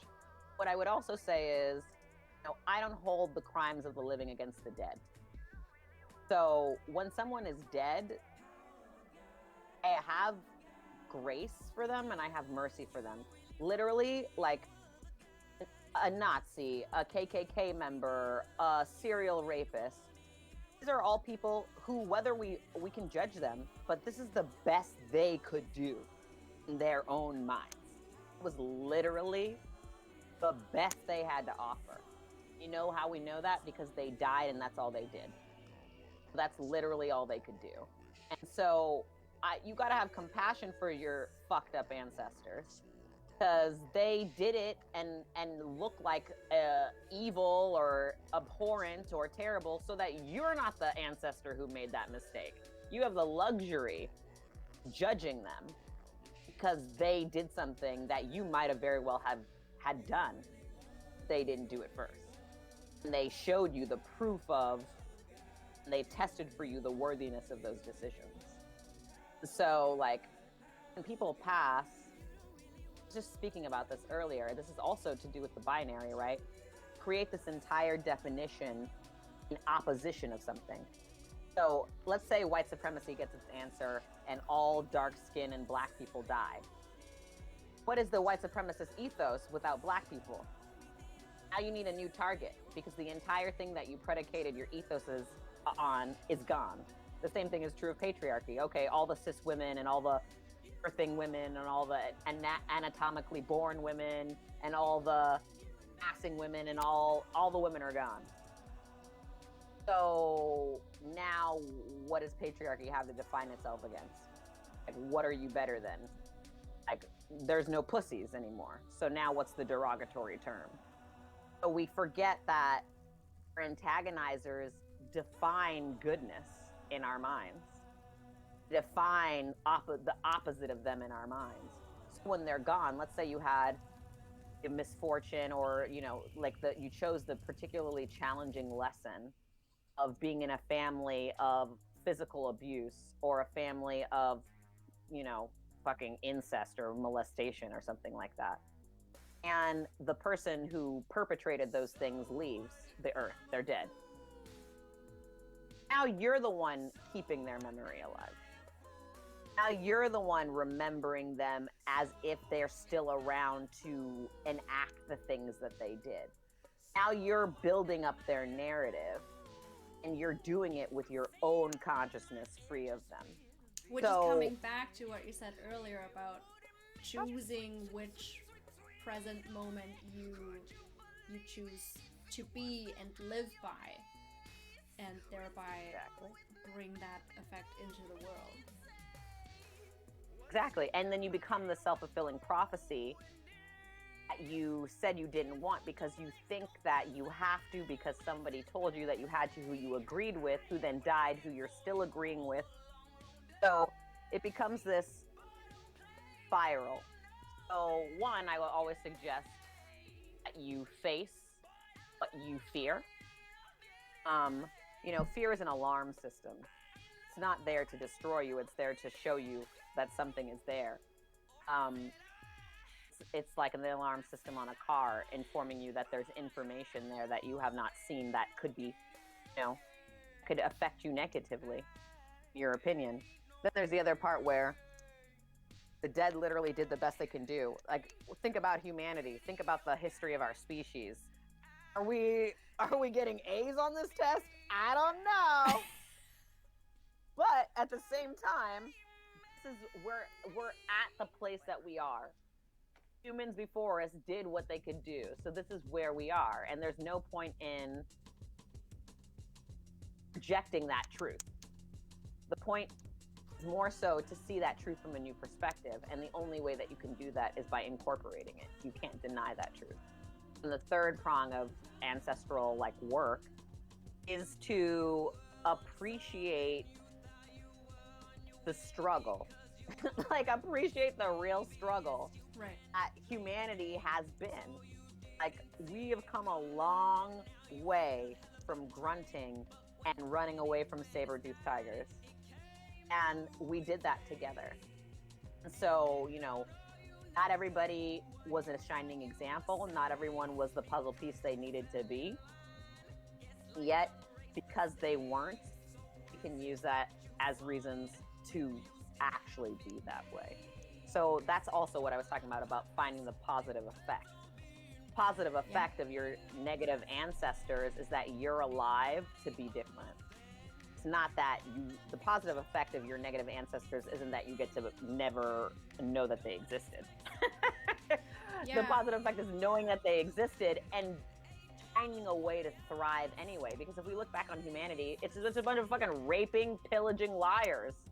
So what are we going to say? Oh, I'm not going to be a good human because all evidence points to the contrary. Okay, well, good luck with that. Enjoy living on that. Enjoy living on that earth, right? Like, you didn't want to be on the earth with all the rapists and the pillagers? Well, why were you doing that? Oh, well, everybody else was doing it. Well, fucking enjoy. Fucking enjoy then. It's funny, you know, like by what you just said, like if we think about like the different types of people we have, like I guess it's good that the majority of us isn't choosing serial killing at this point. Right? Isn't that ideal? Yeah, and I feel what you said about are we scoring A's on this test? I don't know. Maybe an A for effort. You know? Yeah, definitely an A for effort. A for effort, D for execution. Participation medallion. First runner up. Well, we're approaching our 2-hour mark. Sanyu, was so much fun. We learned so much about you as a person, as an artist. We got so much intellectual insight from you. Yay. I want to take this moment to remind everybody, if you have learned something tonight, please tip Sanyu. She's presenting herself on the internet for our, you know, personal growth and all those good things. So throw her $1 or $100 or, you know, like whatever you can do. That being said, whatever you can do, or throw me a question in the chat. That would be fun too. Yes, we're going to be in the chat for a little bit longer after this. We're going to play her music, which has been going on in the background. I hope. It looks like it's been going on. It's so weird that I can't hear it. But I can't hear it either. whether we can hear it right now or not, go check out Sanyu Estelle's album, Good Grief. It's on all streaming platforms. You can use it in Instagram stories as well. We just got confirmation the music is playing, so that's awesome. It's really good. I've been listening to it all day. Go to our Instagram. It's very scroll-worthy, as we collectively as Sunspace have decided yesterday. So much to learn. Lots of words, let me tell you. Lots of words on the profile. Lots of words. You're gonna get smarter. Is there anything you want to finish with, Sanyu? Yeah, if you have any general questions about my life, you're more than welcome, or what I've shared today. You guys asked some great questions in the chat. Thank you for being such a present and engaging audience. And, you know, may you enjoy the New York of space, you know, like may you get out not only alive, but thriving. And may you not only appreciate your life by the end, but enjoy who you are as a person. Like that is the goal. May you get to your deathbed feeling like a champion and being appreciated as such in your life. I love that as a spring equinox message. Do not lie on your deathbed. Spring forward. Be your best self. Yes. Leave Sniff Earth. your own flower. Yes. Leave Earth with enthusiasm. Not because you're bailing, not because you're leaving the fucking circus, but because you did your best. Oh, I like that note. We tried our best. Lightning in a bottle sign. Indeed. Gander Yes. flanking. Old West Country dialect for aimless pottering about. There's a great word in Greek. That's parebulo. It means go take your dick and fuck it. I think that's one of the best Go do words that. ever. Go take your dick and fuck it yourself. I'm not going to do anything with it. You take it. One more And old- note for our listeners who are joining on audio only. If you want to support Sanyu, you can follow her on Instagram at Sanyu Estelle. You can support her Patreon at Sanyu Estelle. I'm going to spell that out real quick. SANYUESTELLE. She has a website, www.sanyuestelle.com. We have a Venmo at Sanyu-Estelle. We have a Square at $Sanyu. Yes. We have a PayPal instead of a PayPal. I'm just seeing that I spelled that wrong. It's DIY time. We have a PayPal at sanyu@sanyuestelle.com. All tips are appreciated. Yes. Thank you for your tips. Thank you for your listening. Thank you for all your wonderful comments and all the cool words that I've also learned by being in the chat. And thanks for being my first Twitch experience, y'all. I've never been on the Twitch. This is my first the Twitch experience. I know it's not called the Twitch, but I'm old. And We can call it the Twitch. I don't know, like I saw the things Pow Pow did to like get this shit together, so I don't know if I will ever host someone on Twitch, but you may see me popping up more often now that I know how it works. Yeah, if there's a Sanyu on Twitch, we will definitely keep posting you. It's been so much fun having you on. Likewise. Thank you for having me, Paula. It was been a beautiful talk, and I look forward to seeing the replay. Hell yeah. Have a good night, everybody. We're going to blast the music now, and we'll see you in the chat. Much love. See you in the chat. See you in the chat. Do I end? You lying, you coward, you lying, you coward, you want me to give up the ghost? Well, here's what I say, I ain't never give up, no, not even today. So you just deal with that big ass and left me up in this place. And if you turn around now, please leave with that grace.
Got my cards on the table.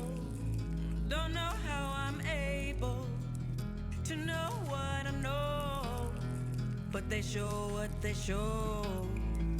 I don't see it all coming. I just get wind of it. Think that helped with my role. That's not how the unknown goes. That's not how the unknown goes. That's not how the unknown goes. That's not how the unknown goes. I gotta deal with, I gotta deal, I gotta deal with, I gotta deal with, I gotta deal, I gotta deal with women.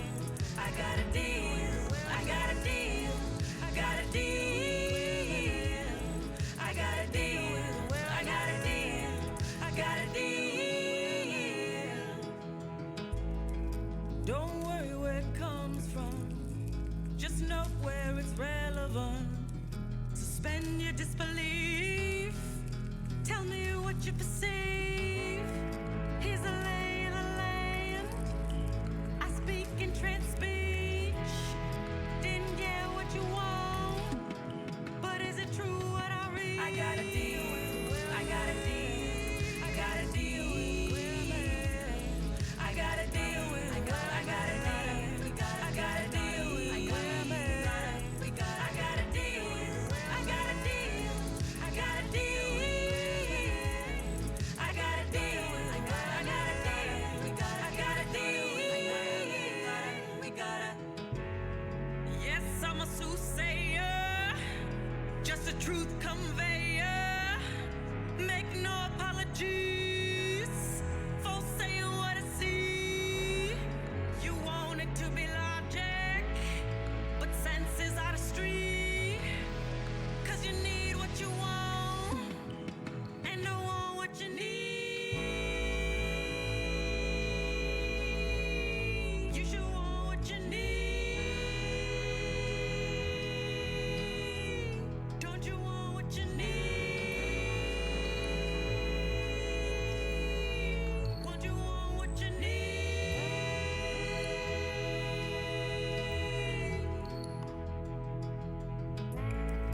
You should want what you need. What you need. Don't get a reader with me. What you need. You should want what you need. You should want what you need. Don't get a reader with me. You don't want what you need. You gotta deal with way ahead. You gotta deal with way ahead. You gotta deal with way ahead. You gotta deal with way ahead. You gotta deal. Got my cards on the table. Don't know how I'm able to know what I know, but they show what they show. Don't worry where it comes from. Just know where it's relevant. Suspend your disbelief. Tell me what you perceive. Have mercy upon me, ancestral spirits and spirit guides, spirits of the land. Help me, help me, help me, help me.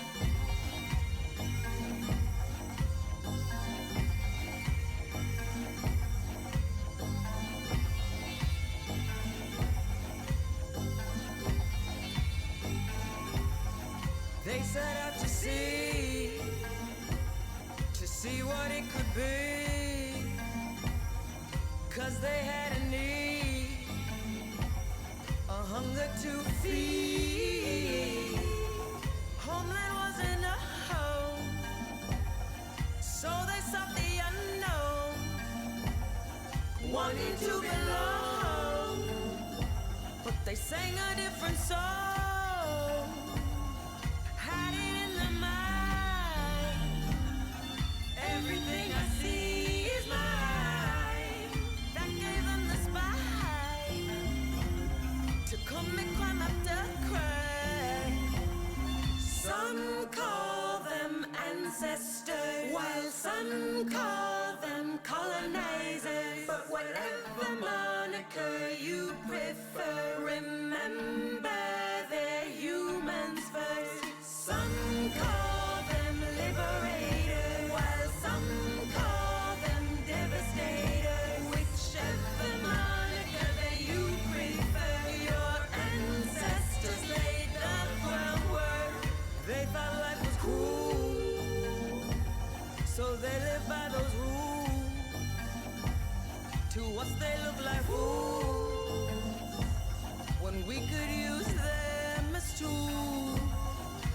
become my girlfriend.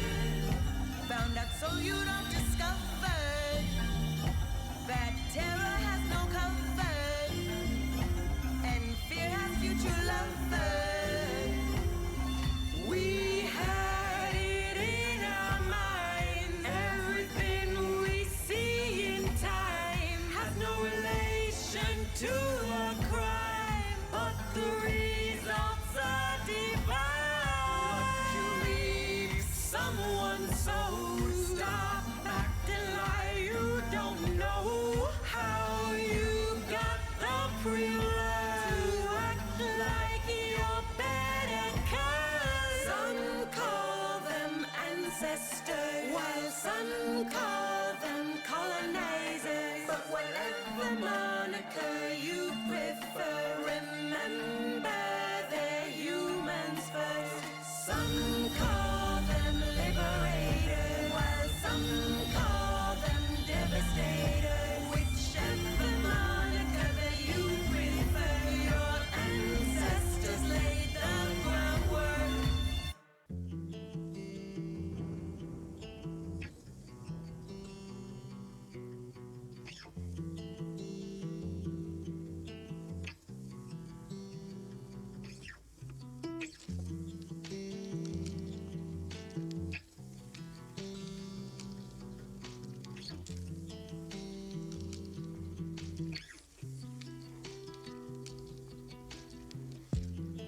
I'm not mad,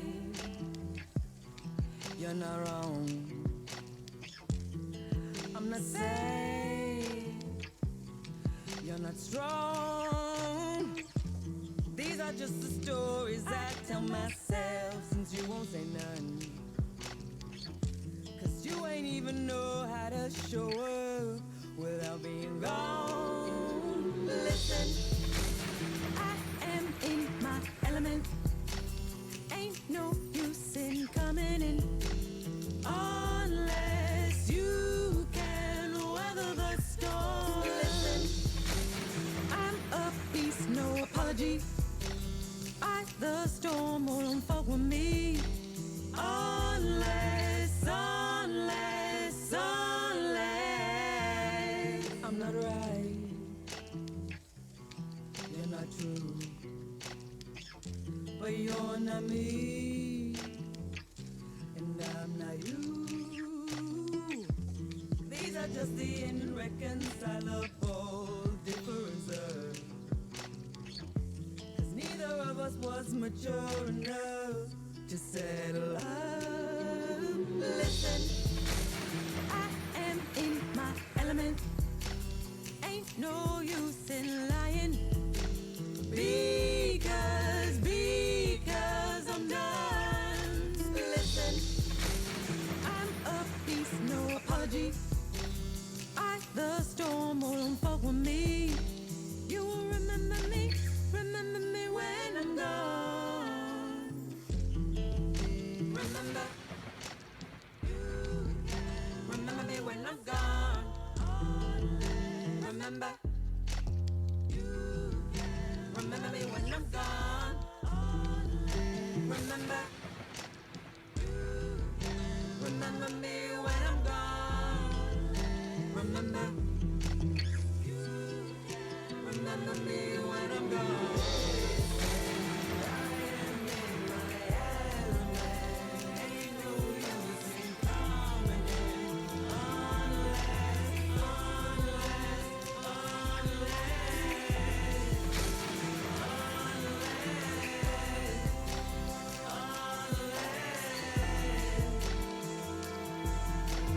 you can weather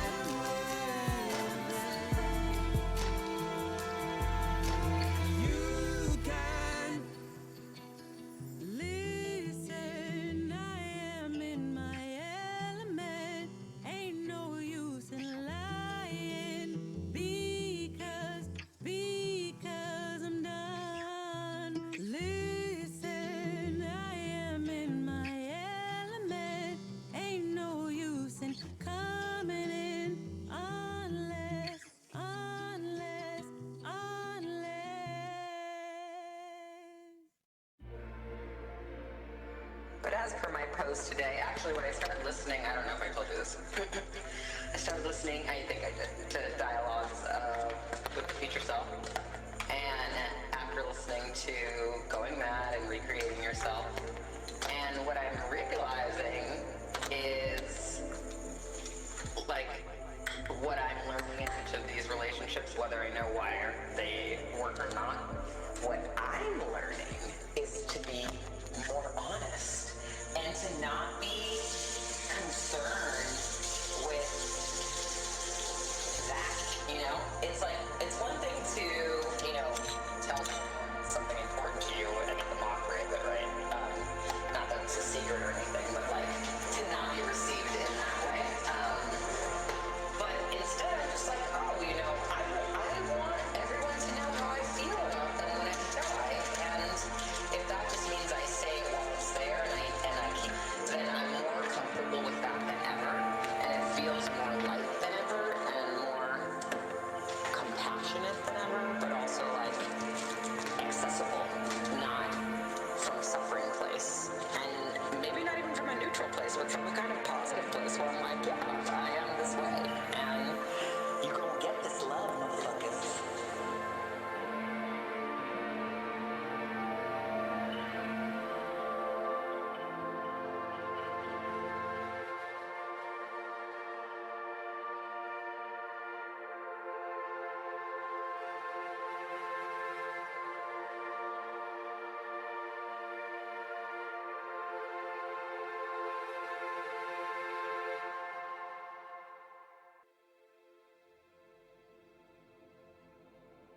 Trust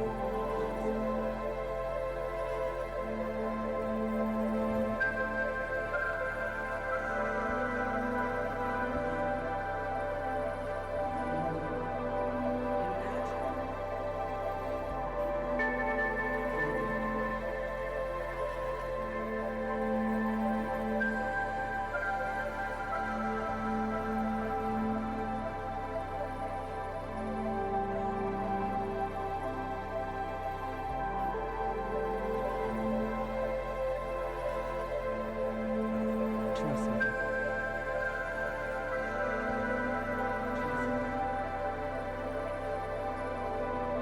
Trust me.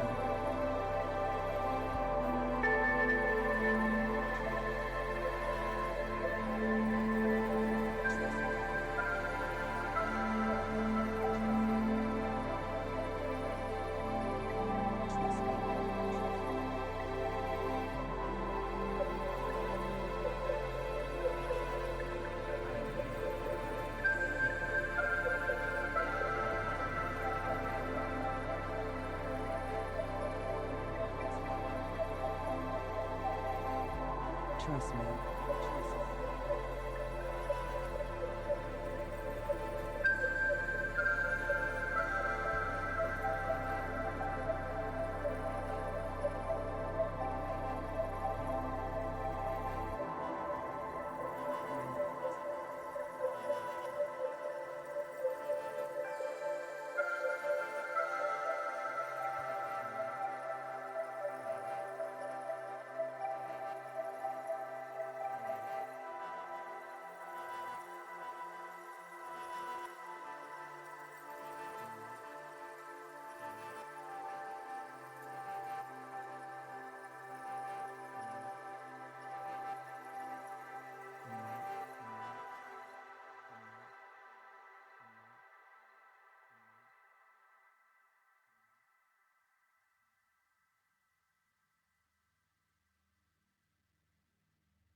Imagine being on a planet of liars who prefer ignorance.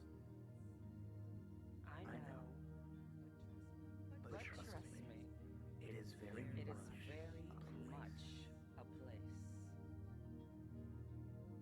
Here, you must remember to love yourself against all odds, against all seeming evidence to the contrary. You must say to yourself, I am worthy, and that alone must be okay. And I know I sound like I'm complaining. Because I am complaining. Don't worry. Here it is strange, but also considered healthy. It is better dying prematurely or murdering. Trust when I say there's a lot of that madness to be taken up. But I'm not much tempted. I know what you'd say. Practical universal truths like, of course you're worthy.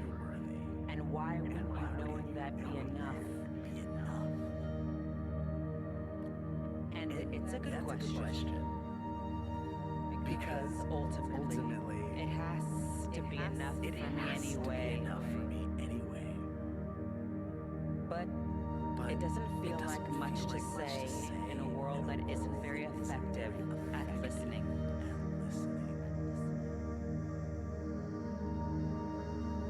I am not alone in this place. But I am a lone place. But I am a lone place. Nobody seeks a residency in my heart who has shown up with the proper listing. I am uninhabited. I am uninhabited. I haven't even quite taken residence. I am a landlord of my being, granting access here and there, and paying taxes you wouldn't believe if I told you. But I'm not explaining taxes to you. They're useless. I would love to be called upon. To be visited by someone invited in. Yet I remain a fully furnished mansion with a one-person residency. One-person residency. Who needs all this space? Capitalism? Don't ask. I'm not explaining that today. What I want to say is, I welcome inhabitants. I want nothing more than to be well lived in. To have someone rent my time who loves my dimensions of space. I must be patient, but I will not wait. I have other things to do with this being. Grander things than me. I must be honest. For at the end of the day, I'm not even the central focus of my own existence. Wouldn't you know? I came here for other reasons and other people. I am centered in my being, just not central to my being.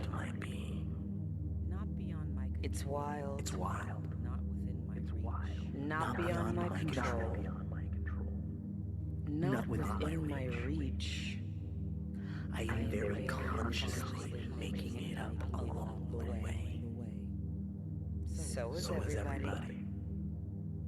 It wouldn't be fair to say I'm lonely. Amazingly. I'm too entertained. But alone building, I remain.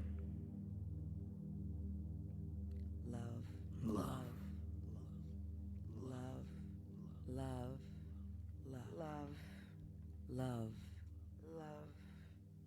Sanyu.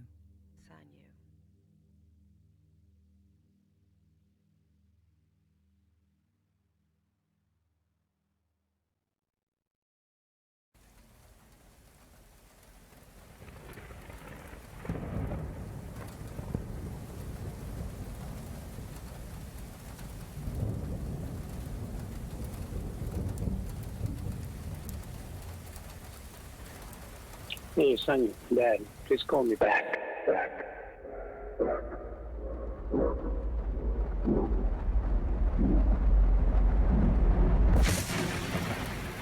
Thank you.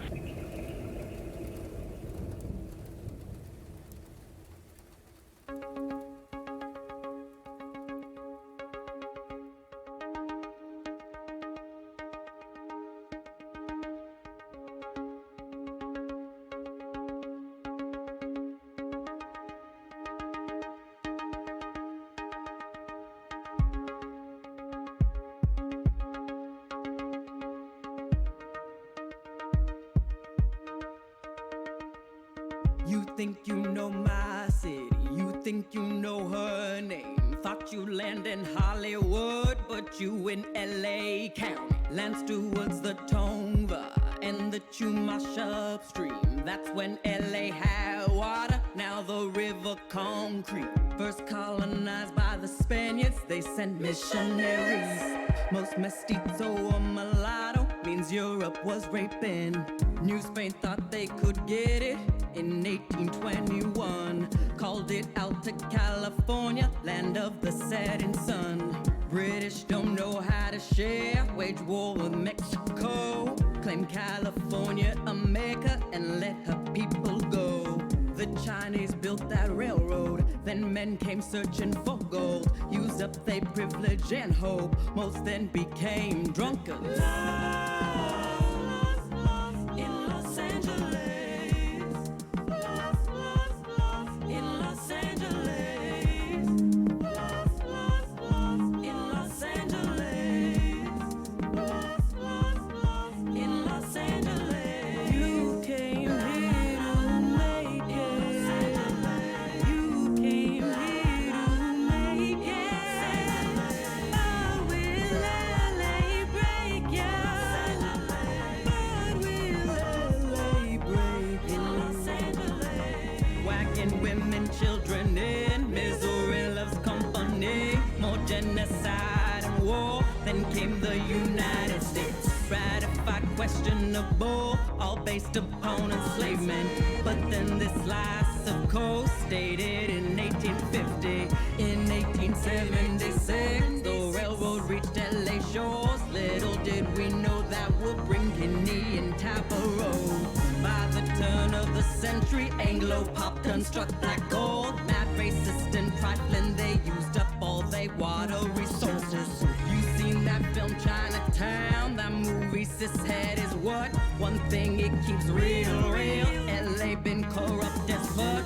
So now the land's do what's less. The cops basic terrorists. Black, brown locked in prison. Classism segregates us.